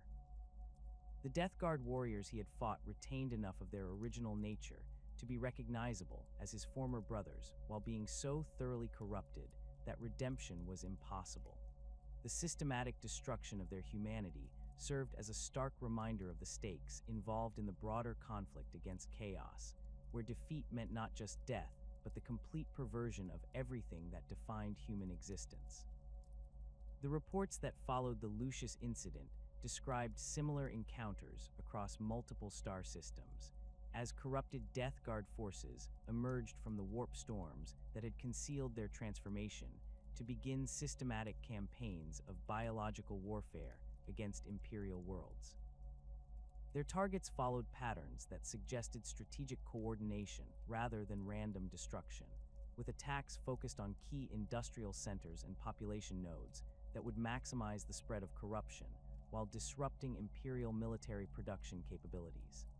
The systematic documentation of heretical activities across the Imperium had revealed patterns of corruption that conventional Imperial institutions were fundamentally incapable of addressing. The reports flowing into Malcador's secure facilities painted a picture of subversion that operated through channels deliberately designed to exploit the bureaucratic divisions and jurisdictional limitations that governed Imperial administration. Traditional military responses proved inadequate against enemies who worked through infiltration and ideological contamination rather than open warfare, while civilian authorities lacked both the training and authority necessary to investigate activities that crossed multiple administrative boundaries. Garro's experiences during the Lucius investigation had demonstrated the need for operatives who could function outside established command structures, while possessing the authority to compel cooperation from Imperial officials, regardless of their rank or institutional affiliation. The Knights Errant organization had proven effective for specific tactical operations, but the scope of the threat revealed by ongoing investigations demanded something more comprehensive and permanent. The corruption that had claimed entire Space Marine legions could not be combated through ad hoc responses or temporary measures. The conceptual framework for what would become the Inquisition emerged from detailed analysis of the operational challenges that had been identified during the first years of the heresy. Malcador's strategic planning sessions brought together individuals whose diverse backgrounds provided insights into the various forms that heretical activity could take, from the supernatural corruption that had claimed the Death Guard to the political subversion that had infiltrated Terra's administrative apparatus. The organization that emerged from these discussions would need to address threats that ranged from individual cultists to corrupted planetary governments. The foundational principles that would govern the new organization were established through systematic examination of the failures that had allowed Horus's rebellion to develop undetected for years before its violent manifestation. The compartmentalized nature of Imperial administration had prevented the sharing of intelligence that might have revealed the scope of the conspiracy, while the rigid hierarchical structures that governed military and civilian institutions had made it impossible for lower-ranking personnel to report concerns about their superiors' activities. The new organization would need to operate according to principles that eliminated these structural vulnerabilities. The authority structure that Garro helped design drew directly from the Emperor's personal mandate, bypassing the normal chains of command that had proven vulnerable to corruption and infiltration. Individual operatives would derive their power from direct Imperial authorization rather than through military rank or administrative position, ensuring that their investigations could not be obstructed by compromised officials or bureaucratic procedures. This authority would be absolute within defined parameters, allowing operatives to requisition resources, compel testimony, and take whatever action was necessary to complete their missions. The recruitment protocols that emerged from these planning sessions reflected lessons learned from the Knight Errant selection process, with additional criteria developed to identify individuals whose psychological makeup would enable them to function effectively within the new organization's unique operational environment.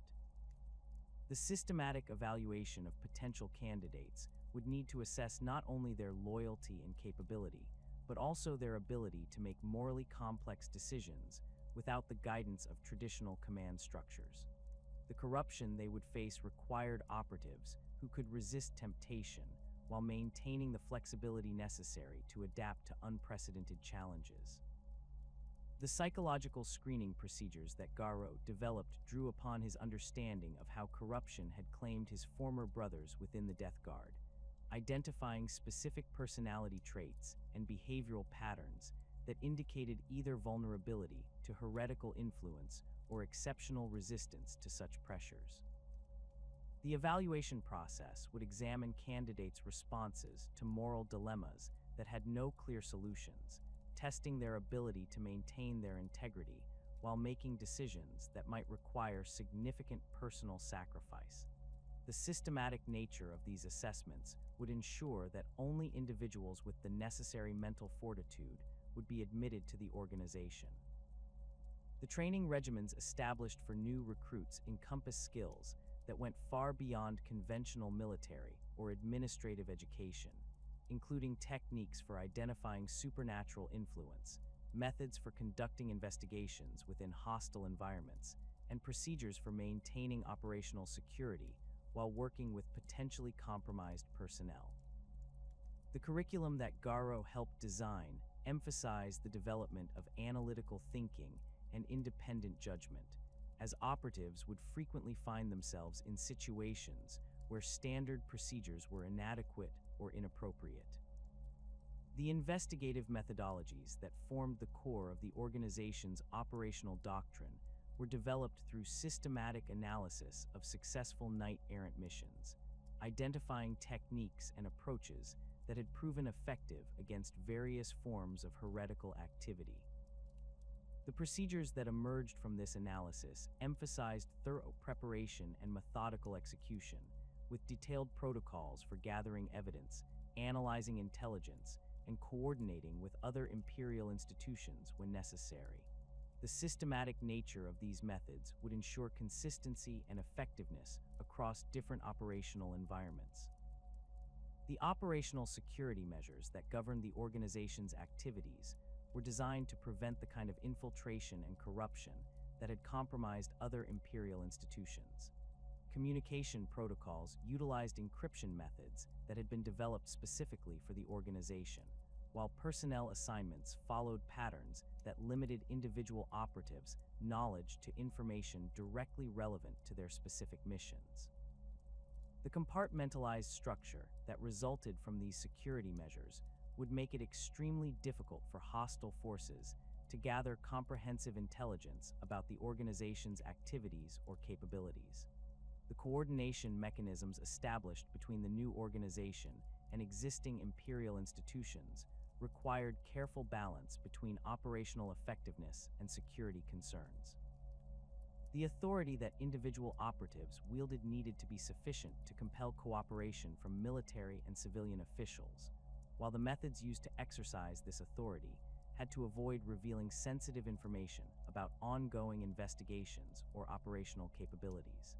The protocols that Garro helped develop provided standardized procedures for requisitioning resources and personnel while maintaining the secrecy necessary for effective operations. The specialized equipment and resources that would be provided to operatives reflected the unique challenges they would face during their missions, with items selected for their effectiveness against supernatural threats as well as conventional enemies. The weapons development program that accompanied the organization's establishment produced ammunition types designed to be effective against targets that possessed supernatural protection, while communication devices incorporated features that would function reliably in environments where normal imperial technology might be compromised by warp influence. The legal framework that would govern the organization's activities required careful consideration of the balance between operational necessity and the protection of innocent imperial citizens. The authority to investigate and prosecute heretical activity needed to be comprehensive enough to address threats that operated outside normal legal categories, while including safeguards that would prevent abuse of power by individual operatives. The procedures that emerged from these considerations established clear guidelines for the use of extreme measures while maintaining accountability through oversight mechanisms that could not be easily compromised. The documentation systems that would track the organization's activities were designed to provide comprehensive records of investigations and operations while maintaining the security necessary to protect ongoing missions and personnel. The classification procedures that Garro helped establish created multiple levels of access restriction, ensuring that sensitive information would only be available to individuals with legitimate operational requirements. The systematic nature of these documentation requirements would provide future operatives with valuable intelligence about previous investigations while preventing unauthorized access to critical information. The coordination protocols established between different operational cells were designed to maximize information sharing while maintaining the security that compartmentalization provided. The communication procedures that governed inter-cell cooperation allowed for the rapid transmission of critical intelligence while preventing any single compromise from affecting the entire organization. The systematic nature of these protocols ensured that operatives could request assistance or share information without revealing details that might compromise their own missions or those of their colleagues.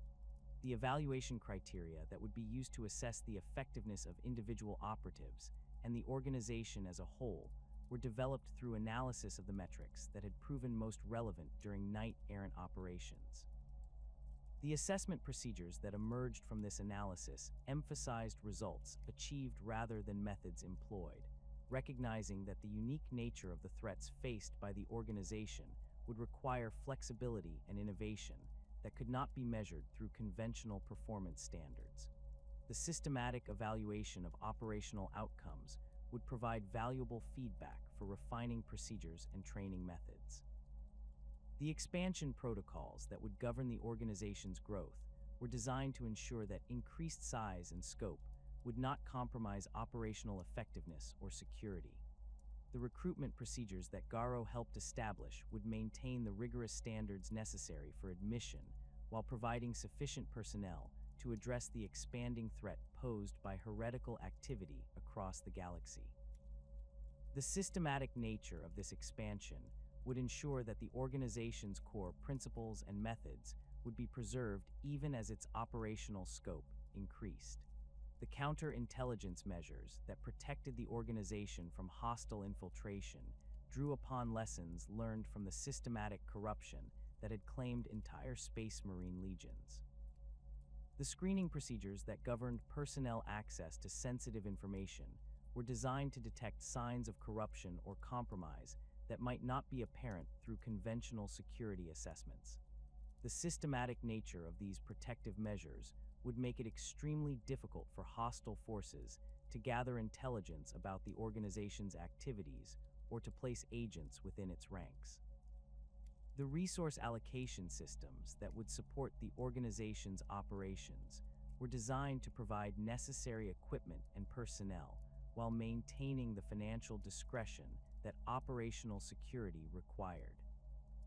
The procurement procedures that Garro helped establish would allow operatives to obtain specialized equipment without creating records that could be traced by hostile intelligence services, while budget allocation methods would ensure that funding would be available for operations of critical importance to imperial security.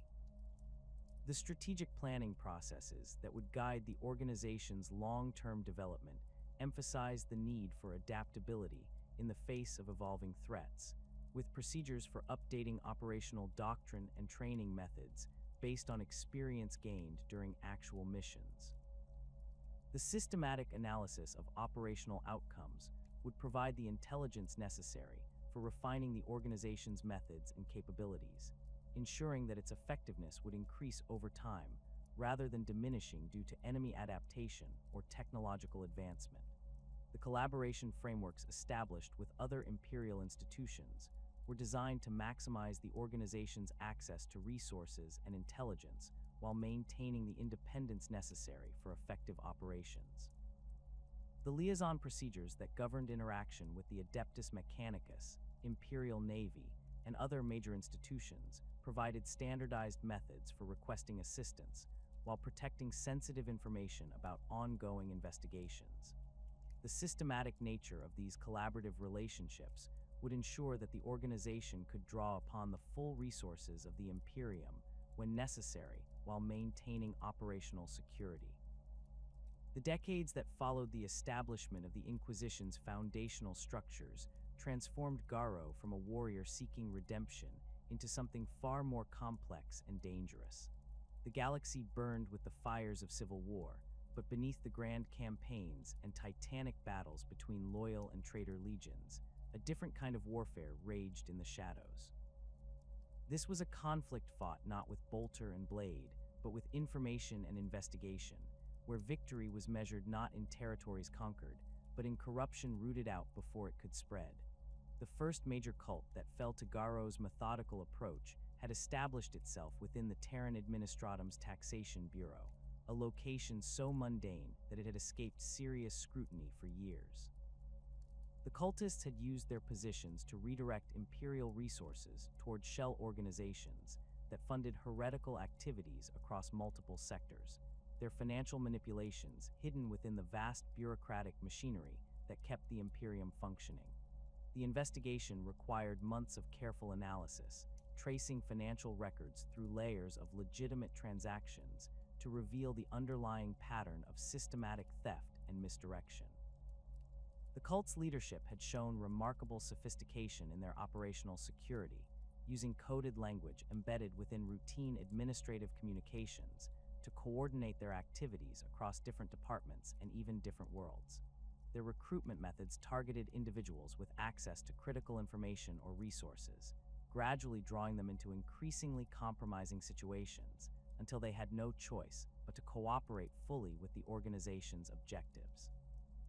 The systematic nature of their approach demonstrated that they had received training from sources with intimate knowledge of imperial administrative procedures.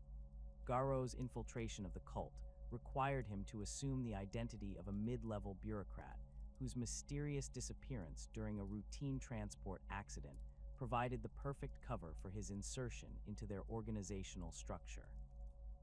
The persona he adopted was that of a man whose gambling debts and personal weaknesses made him vulnerable to recruitment by those offering financial relief in exchange for small favors. The psychological profile he projected was carefully crafted to appeal to the cult's recruitment methods while providing plausible explanations for any inconsistencies in his background knowledge. The weeks spent establishing his cover identity revealed the gradual process by which ordinary imperial citizens were transformed into willing servants of chaos. The cult's indoctrination methods were subtle and incremental, beginning with seemingly harmless requests for information or minor violations of regulations, before escalating to more serious compromises that bound their victims ever more tightly to the organization. The psychological manipulation involved was sophisticated enough to overcome the natural resistance that most imperial citizens possessed toward openly heretical activities. The cult's true purpose became apparent when Garro gained access to their inner circle, where he discovered that their financial operations were designed to fund the establishment of hidden supply caches throughout the Sol system. These stockpiles contained weapons, equipment, and other resources that could support insurgent activities when the time came for open rebellion, while their locations were carefully chosen to provide maximum strategic value during any future siege of Terra. The scope of their preparations suggested coordination with traitor forces operating outside the solar system. The ritual chamber where the cult conducted their most sacred ceremonies was located deep beneath Terra's surface, in abandoned sections of the ancient tunnel networks that predated the Emperor's unification of the planet. The chamber itself had been modified with symbols and decorations that spoke to allegiances far removed from imperial doctrine, while the air carried traces of incense that contained psychoactive compounds designed to enhance the participants' receptivity to heretical indoctrination. The systematic nature of these modifications indicated that the cult had been operating in this location for years without detection. The elimination of the cult required careful coordination to ensure that all members were apprehended simultaneously, preventing any from escaping to warn other heretical organizations about Imperial counterintelligence capabilities.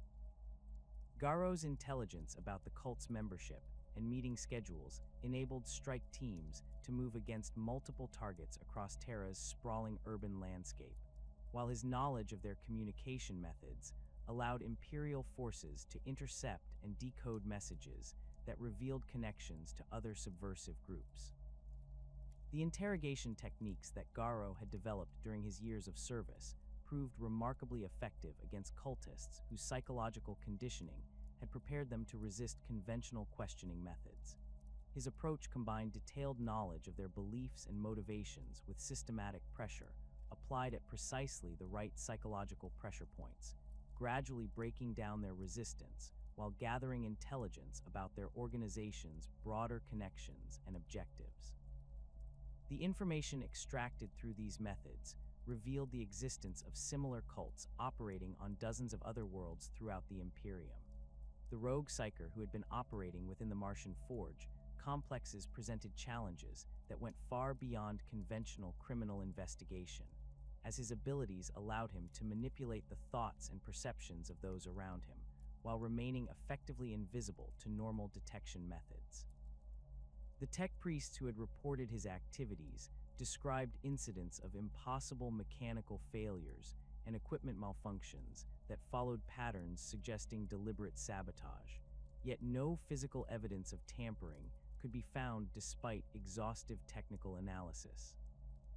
Garro's investigation of the Martian situation required him to work closely with Magos Biologus Call, whose expertise in both mechanical and biological systems provided crucial insights into how psychic powers might be used to disrupt the complex machinery that kept the Forge world functioning. The collaboration between the Knight Errant and the Tech Priest was complicated by the Mechanicus's inherent suspicion of Imperial agents operating outside their normal command structure, but Call's recognition of the threat posed by unsanctioned psychers overcame his institutional reluctance to cooperate with outsiders. The psychers' methods involved the subtle manipulation of probability fields around critical mechanical components, causing failures that appeared random but actually followed patterns designed to maximize disruption to production schedules and resource allocation. His abilities were sophisticated enough to affect multiple systems simultaneously while maintaining plausible deniability, as the failures he caused could be attributed to normal wear and stress rather than deliberate sabotage. The systematic nature of his attacks suggested training that went far beyond what self-taught rogue psychers normally possessed. The hunt for the rogue psyker required techniques that combined conventional investigation methods with specialized knowledge of psychic phenomena and their effects on both human psychology and mechanical systems. Garro's enhanced senses, augmented by equipment designed to detect psychic emanations, allowed him to track the subtle disturbances that the psyker's presence created in the local environment. The investigation revealed that the rogue had been operating on Mars for several years, gradually expanding his influence while carefully avoiding detection by the planet's security systems. The confrontation that finally ended the psyker's activities took place within one of Mars's primary manufactorum complexes, where the combination of heavy machinery and electromagnetic interference created an environment that limited the rogue's ability to use his powers effectively. Garro's tactics focused on forcing the psyker into situations where his abilities would be disrupted by the industrial environment, while maintaining pressure that prevented him from escaping to more favorable terrain. The specialized ammunition that had been developed for use against psychically active targets proved crucial in overcoming the rogue's supernatural defenses. The intelligence gathered from the captured psyker revealed connections to a network of similar individuals who had been placed in key positions throughout the Imperium's industrial infrastructure. Their missions focused on disrupting production capabilities that were critical for the war effort against Horus's forces. The systematic nature of their deployment suggested coordination by hostile intelligence services with detailed knowledge of Imperial manufacturing capabilities and vulnerabilities. The information extracted through careful interrogation provided the foundation for operations against similar threats across multiple Forge worlds. The mentorship responsibilities that increasingly occupied Garro's time reflected the growing recognition that the threats facing the Imperium would require more operatives than could be recruited from the ranks of loyalist space marines who had survived the initial phases of the heresy.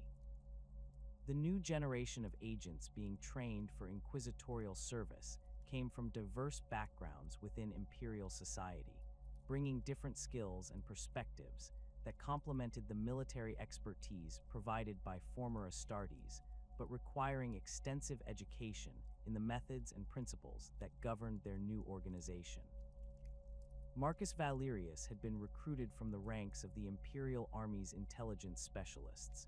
His background in military analysis and counterintelligence operations providing a foundation that could be built upon through specialized training in the detection and investigation of heretical activities. His analytical mind and systematic approach to problem solving made him an ideal candidate for the kind of methodical investigation work that formed the core of inquisitorial operations, while his experience with conventional military intelligence provided valuable insights into how heretical organizations might attempt to infiltrate or subvert Imperial military units. The training program that Garro designed for Valerius and other new recruits emphasized the development of investigative instincts that could operate effectively in environments where conventional evidence might be deliberately obscured or contaminated by supernatural influences. The curriculum included extensive instruction in the recognition of chaos corruption in its various forms, from the obvious physical mutations that marked advanced cases to the subtle behavioral changes that might indicate early-stage psychological compromise. The systematic nature of this education ensured that new operatives would be prepared for the full spectrum of threats they might encounter during their service. The practical exercises that formed a crucial component of the training program placed recruits in simulated scenarios based on actual cases that had been encountered during previous investigations, allowing them to develop their skills while learning from the experiences of more seasoned operatives. These exercises emphasized the importance of thorough preparation and careful analysis while teaching the flexibility necessary to adapt to unexpected developments during active operations.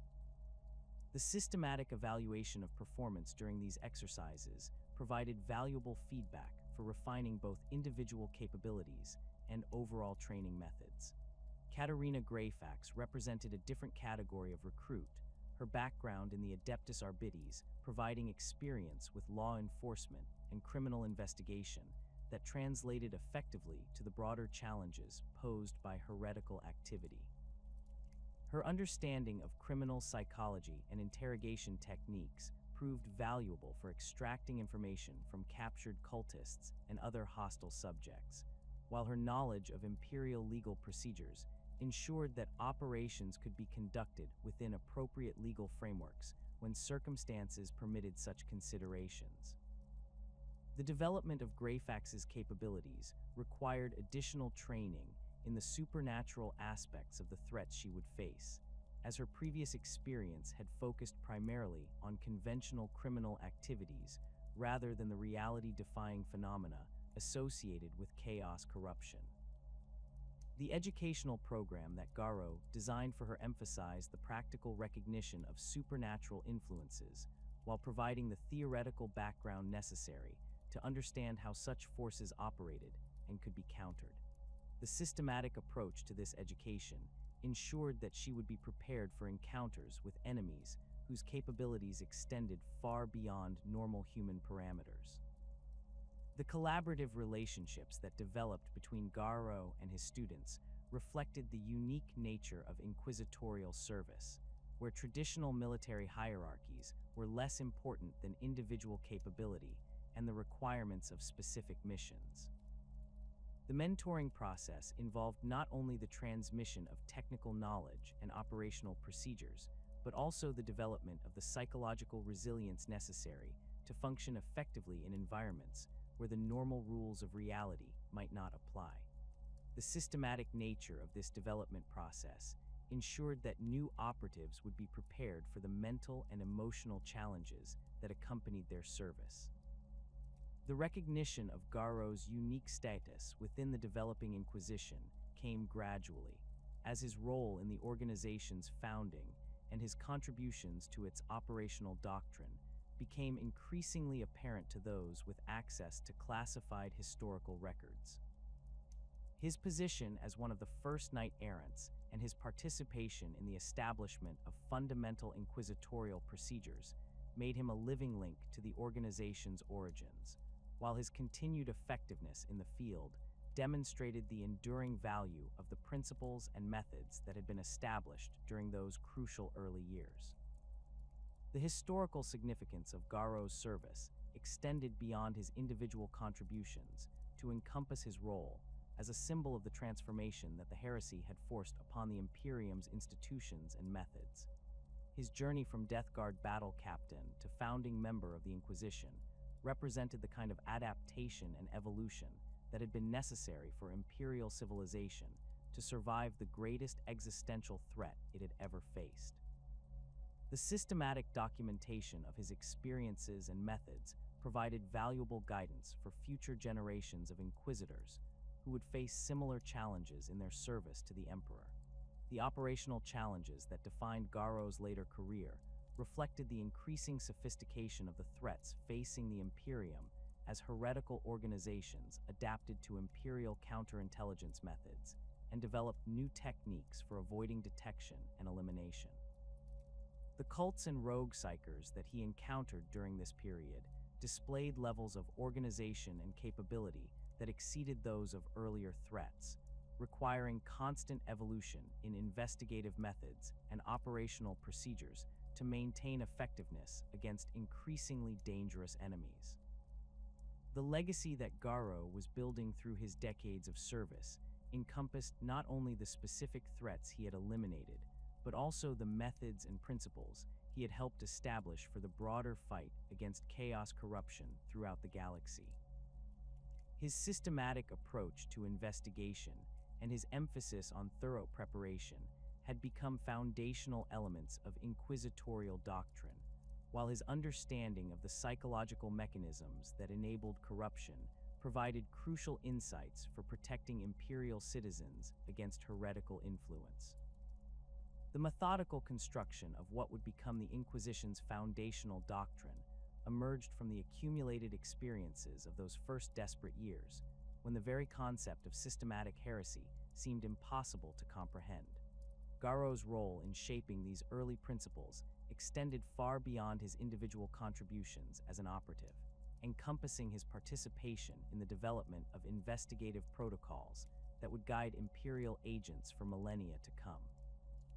The procedures he helped establish during those formative decades were born from necessity rather than theory, tested in the crucible of actual operations against enemies whose capabilities defied conventional understanding.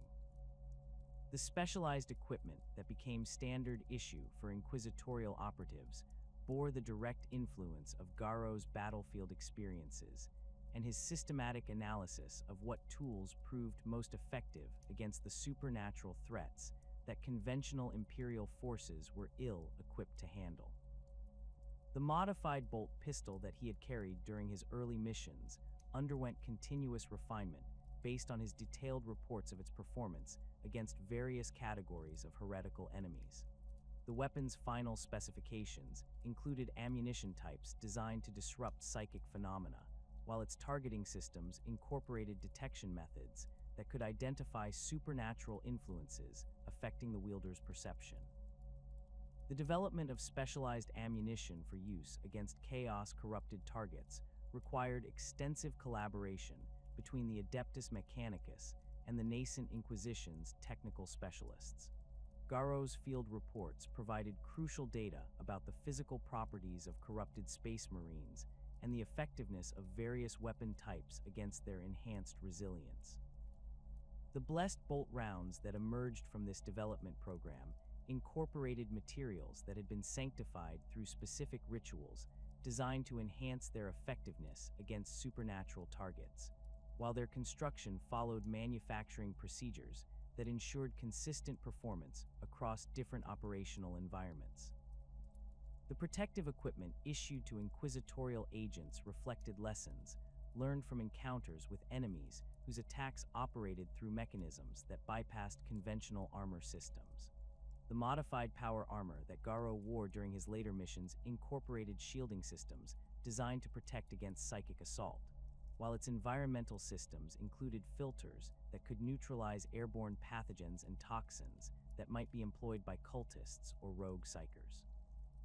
The systematic testing of these protective measures against various threat categories ensured that operatives would have the maximum possible protection during their missions. The communication devices that enabled coordination between inquisitorial operatives were designed to function reliably in environments where conventional Imperial technology might be compromised by warp interference or deliberate sabotage. The encryption methods employed by these systems utilized principles that had been developed specifically for use in areas of high psychic activity, while their transmission protocols incorporated redundancies that ensured critical intelligence could be relayed even if primary communication channels were disrupted. The systematic evaluation of these devices during actual operations provided valuable feedback for refining their capabilities and reliability. The training regimens that Garro established for successive generations of inquisitorial agents emphasized the development of analytical thinking and investigative instincts that could operate effectively in environments where normal logical processes might be disrupted by supernatural influences. The curriculum he designed included extensive instruction in the recognition of subtle signs that might indicate heretical activity, from behavioral anomalies in individual suspects to pattern analysis that could reveal the presence of organized cult networks. The systematic nature of this education ensured that new operatives would be prepared for the full spectrum of challenges they might encounter during their service. The interrogation techniques that became standard inquisitorial procedure drew heavily upon methods that Garro had developed through his encounters with various categories of heretical subjects. His systematic analysis of the psychological mechanisms that enabled resistance to questioning had led to the development of approaches that could overcome the mental conditioning employed by cult organizations while extracting reliable intelligence about their activities and connections. The procedures he established emphasized the importance of understanding the subject's belief system and motivations, using this knowledge to identify the most effective methods for breaking down their resistance. The operational security protocols that governed inquisitorial activities were designed to prevent the kind of infiltration and corruption that had compromised other imperial institutions during the heresy.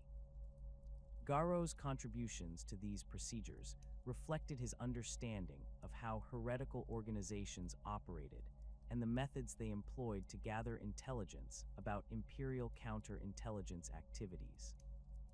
The compartmentalized structure that emerged from these security considerations made it extremely difficult for hostile forces to gather comprehensive information about inquisitorial operations, while ensuring that the compromise of individual agents would not endanger the broader organization. The philosophical framework that would guide future inquisitorial decision-making was shaped by the moral challenges that Garro and his contemporaries had faced during their early operations. The necessity of making decisions that might result in the deaths of innocent imperial citizens in order to prevent greater catastrophes had forced the development of ethical guidelines that balanced individual rights against collective security. The systematic examination of these moral dilemmas led to the establishment of principles that would help future inquisitors navigate similar situations while maintaining their integrity and effectiveness. The documentation systems that preserved the knowledge gained through inquisitorial operations were designed to provide future agents with access to the accumulated experience of their predecessors, while maintaining the security necessary to protect ongoing missions. Garro's detailed reports of his investigations and encounters provided valuable case studies that could be used for training purposes, while his analysis of operational successes and failures offered insights that could improve future performance. The systematic organization of this information ensured that valuable knowledge would not be lost due to the death or incapacitation of individual operatives. The recruitment criteria that determined who would be selected for inquisitorial service reflected lessons learned from the systematic evaluation of agent performance across different operational environments. Garro's participation in the development of these selection procedures drew upon his understanding of the psychological qualities that enabled individuals to function effectively in the unique challenges posed by service against heretical threats. The screening methods that emerged from this analysis were designed to identify candidates who possessed the necessary combination of intellectual capability, moral integrity, and psychological resilience required for successful inquisitorial service. The coordination protocols established between the Inquisition and other imperial institutions were designed to maximize the organization's access to resources and intelligence while maintaining the independence necessary for effective operations. Garro's experience with the bureaucratic obstacles that could impede critical investigations led to the development of procedures that would ensure inquisitorial operatives could obtain necessary support without revealing sensitive information about their missions. The systematic nature of these collaborative relationships provided standardized methods for interaction with various imperial organizations while protecting operational security. The counterintelligence measures that protected the Inquisition from hostile infiltration incorporated techniques that Garro had developed through his analysis of how heretical organizations operated and the methods they employed to gather intelligence about imperial activities. The screening procedures that governed access to sensitive information were designed to detect signs of corruption or compromise that might not be apparent through conventional security assessments. The systematic implementation of these protective measures made it extremely difficult for hostile forces to place agents within inquisitorial ranks or gather detailed intelligence about the organization's capabilities and methods. The strategic planning processes that would guide the Inquisition's long-term development emphasized the need for adaptability in the face of evolving threats, with procedures for updating operational doctrine based on experience gained during actual missions. Garro's contributions to these planning methods reflected his understanding that the enemies faced by the Inquisition would continue to develop new capabilities and tactics, requiring constant evolution in imperial countermeasures to maintain effectiveness. The systematic analysis of operational outcomes provided the intelligence necessary for refining the organization's methods and ensuring that its capabilities would increase over time.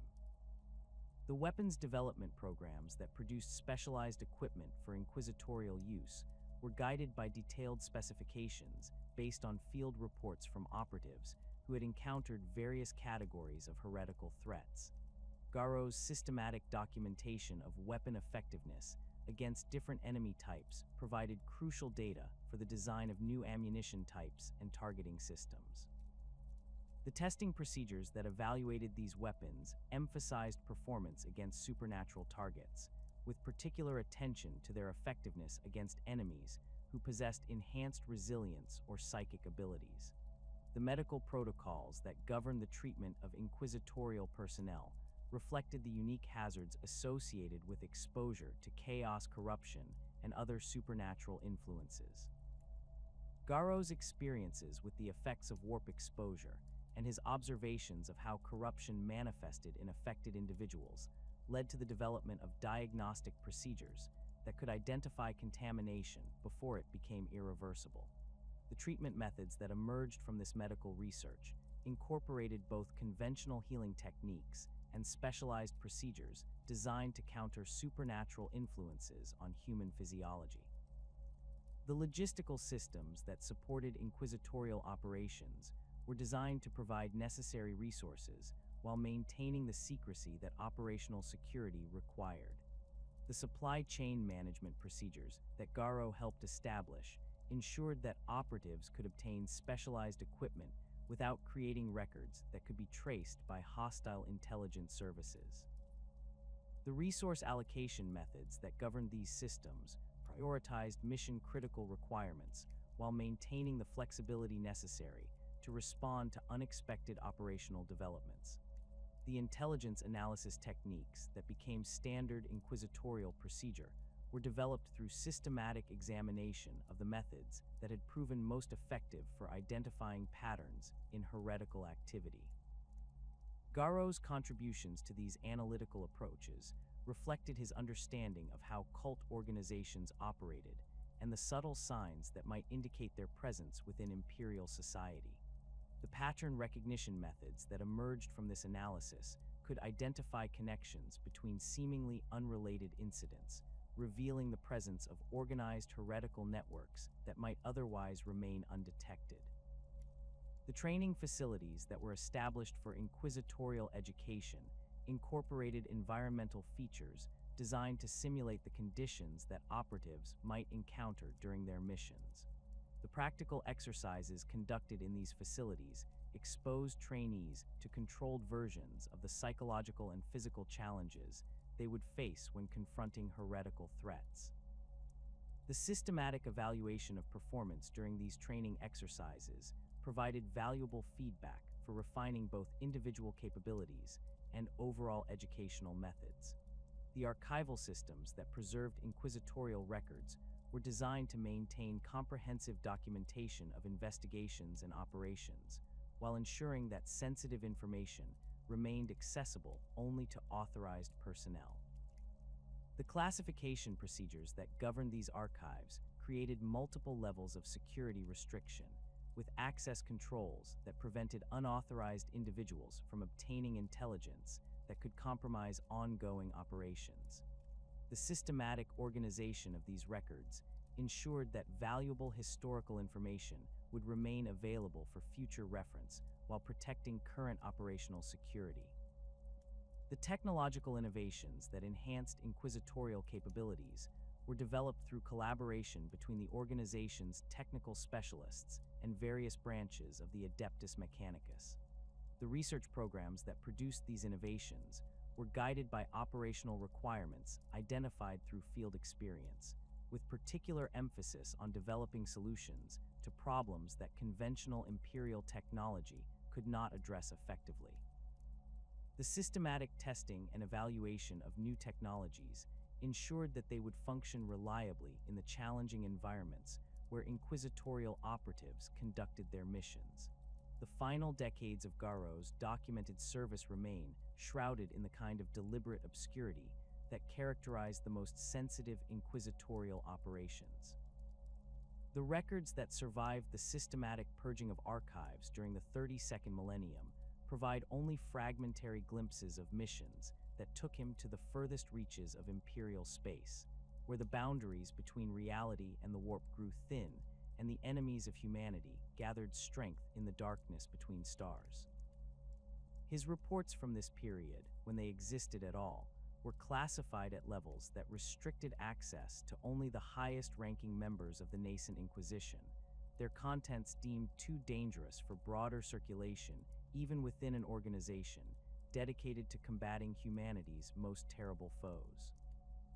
The pattern of Garro's assignments during these twilight years suggested a deliberate policy of deploying him against threats that exceeded the capabilities of conventional inquisitorial operatives. The fragmentary mission briefings that remained in the archives spoke of investigations into phenomena that defied rational explanation, from entire star systems where the laws of physics had been subtly altered by warp incursions to isolated worlds where the population had undergone transformations that challenged fundamental assumptions about human nature. These assignments required not only the investigative skills that Garro had spent decades perfecting, but also the kind of mental fortitude that could withstand exposure to realities that would have shattered lesser minds. The specialized equipment that accompanied Garro on these final missions incorporated technologies that pushed the boundaries of what the Adeptus Mechanicus considered acceptable for field deployment. His personal arsenal included weapons that utilized principles derived from archaeotech discoveries, their mechanisms incorporating materials that existed partially outside normal space-time and required constant recalibration to maintain stability. The armor he wore during this period showed modifications that suggested exposure to forces that conventional protective systems could not adequately address, with additional shielding layers that bore inscriptions in languages that predated human civilization. The psychological profiles compiled by Inquisitorial Medicae during Garro's routine evaluations revealed the cumulative effects of decades spent confronting humanity's most dangerous enemies. The mental conditioning that had enabled his transformation from Death Guard captain to Knight Errant had provided remarkable resilience against the corrupting influences he encountered, but even his enhanced psychological defenses showed signs of strain after prolonged exposure to the reality-warping effects of chaos.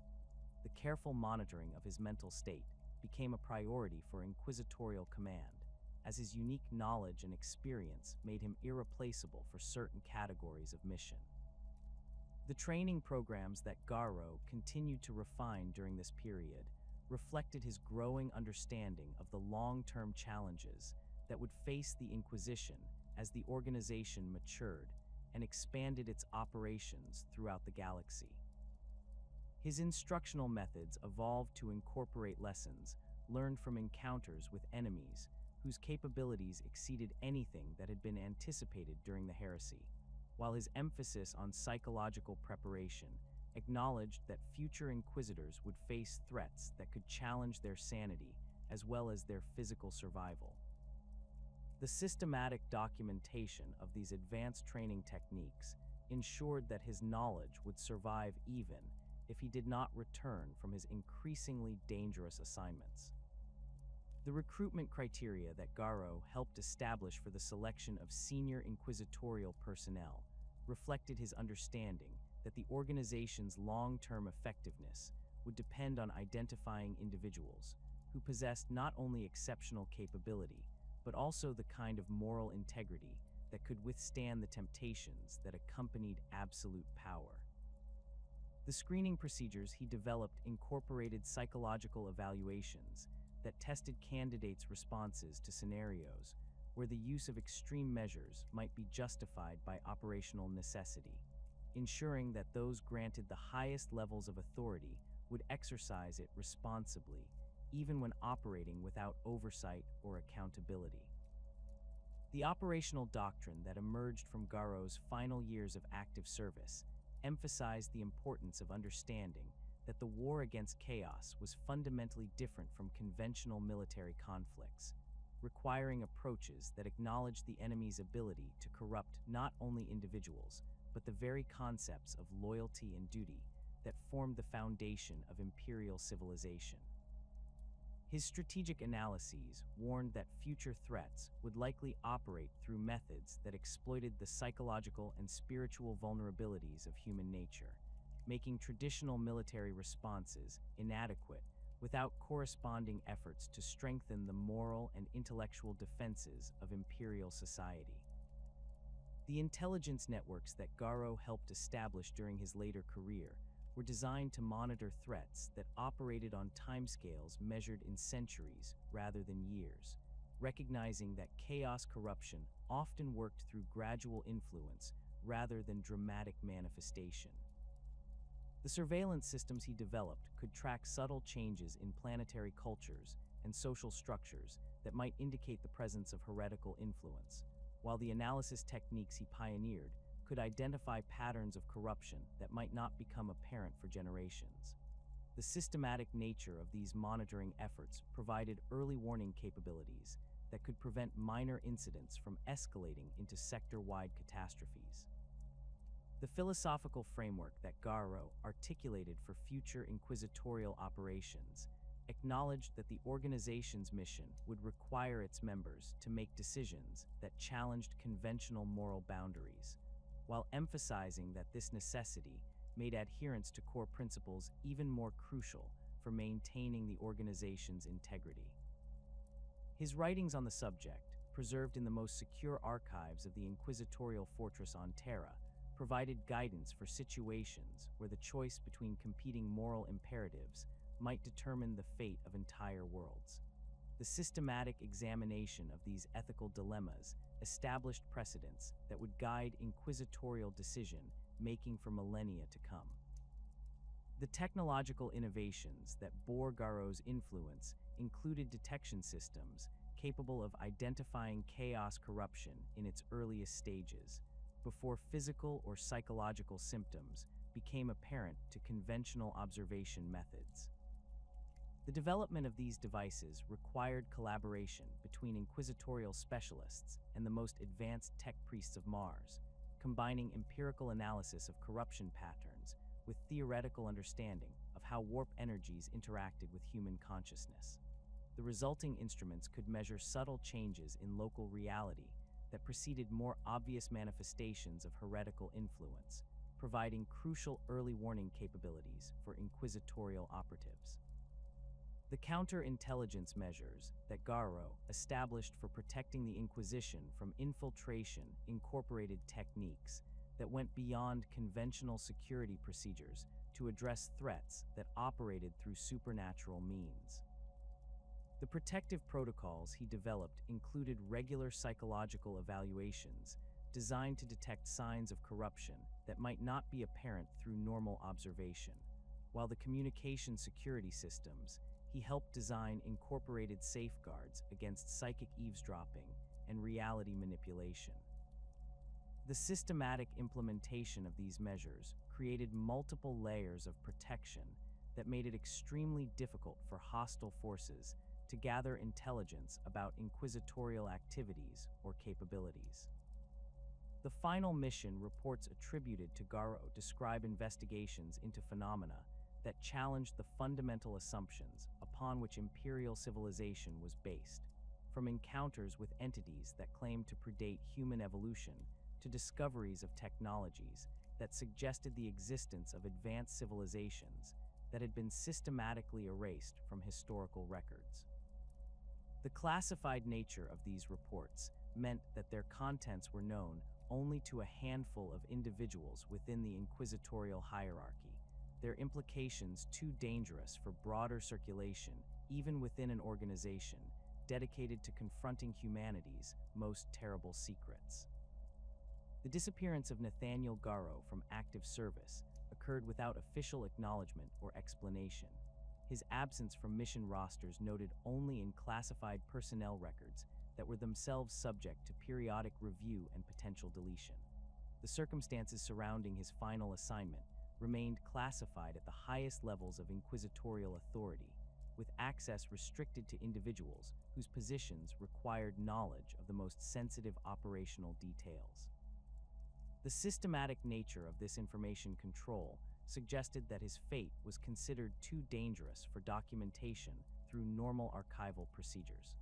The legacy that Garro left within the Inquisition extended far beyond his individual contributions as an operative or administrator, encompassing his role in establishing the fundamental principles and methods that would guide the organization throughout its existence. The investigative techniques he pioneered became standard procedure for inquisitorial operations, while the training programs he developed provided the foundation for educating successive generations of agents. His emphasis on systematic analysis and methodical preparation became hallmarks of inquisitorial doctrine, distinguishing the organization's approach from the more impulsive methods employed by other imperial institutions. The influence of Garro's example on the broader imperial understanding of loyalty and duty proved even more significant than his specific contributions to inquisitorial operations.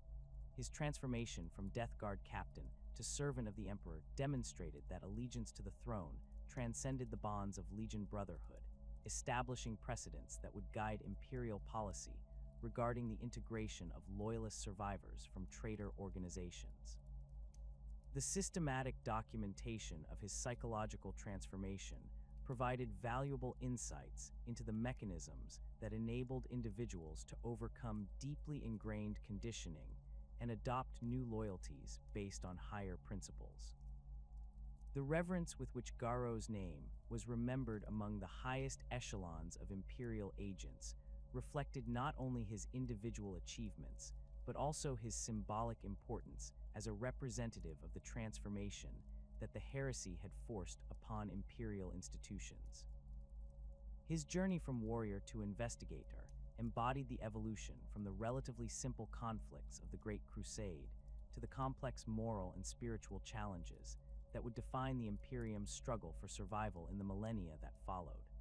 The systematic preservation of his memory within inquisitorial tradition ensured that future generations of agents would understand the principles and sacrifices that had made their organization possible.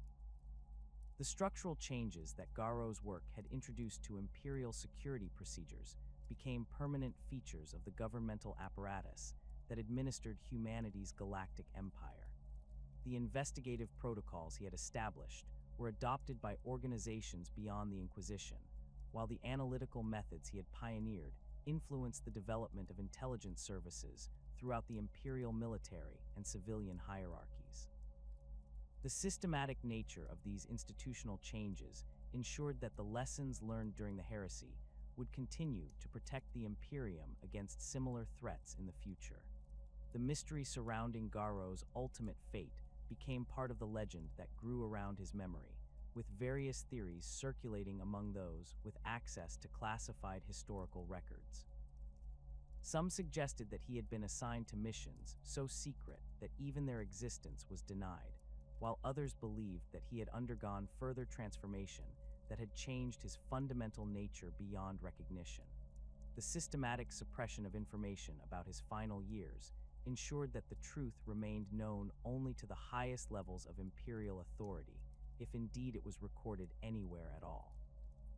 The enduring impact of Nathaniel Garro's service to the Emperor extended far beyond the specific threats he had eliminated or the operatives he had trained, encompassing his role in establishing the institutional foundations that would enable the Imperium to survive the endless wars and corruptions that characterized its existence. His transformation from a warrior bound by oaths of brotherhood to an agent serving principles that transcended personal loyalty demonstrated the kind of moral evolution that the Imperium's survival would require from all its servants. In the darkness of the 41st millennium, when the galaxy burns with the fires of eternal war, the legacy of the first Knight Errant continues to guide those who stand watch against the forces that would destroy humanity's last hope for survival.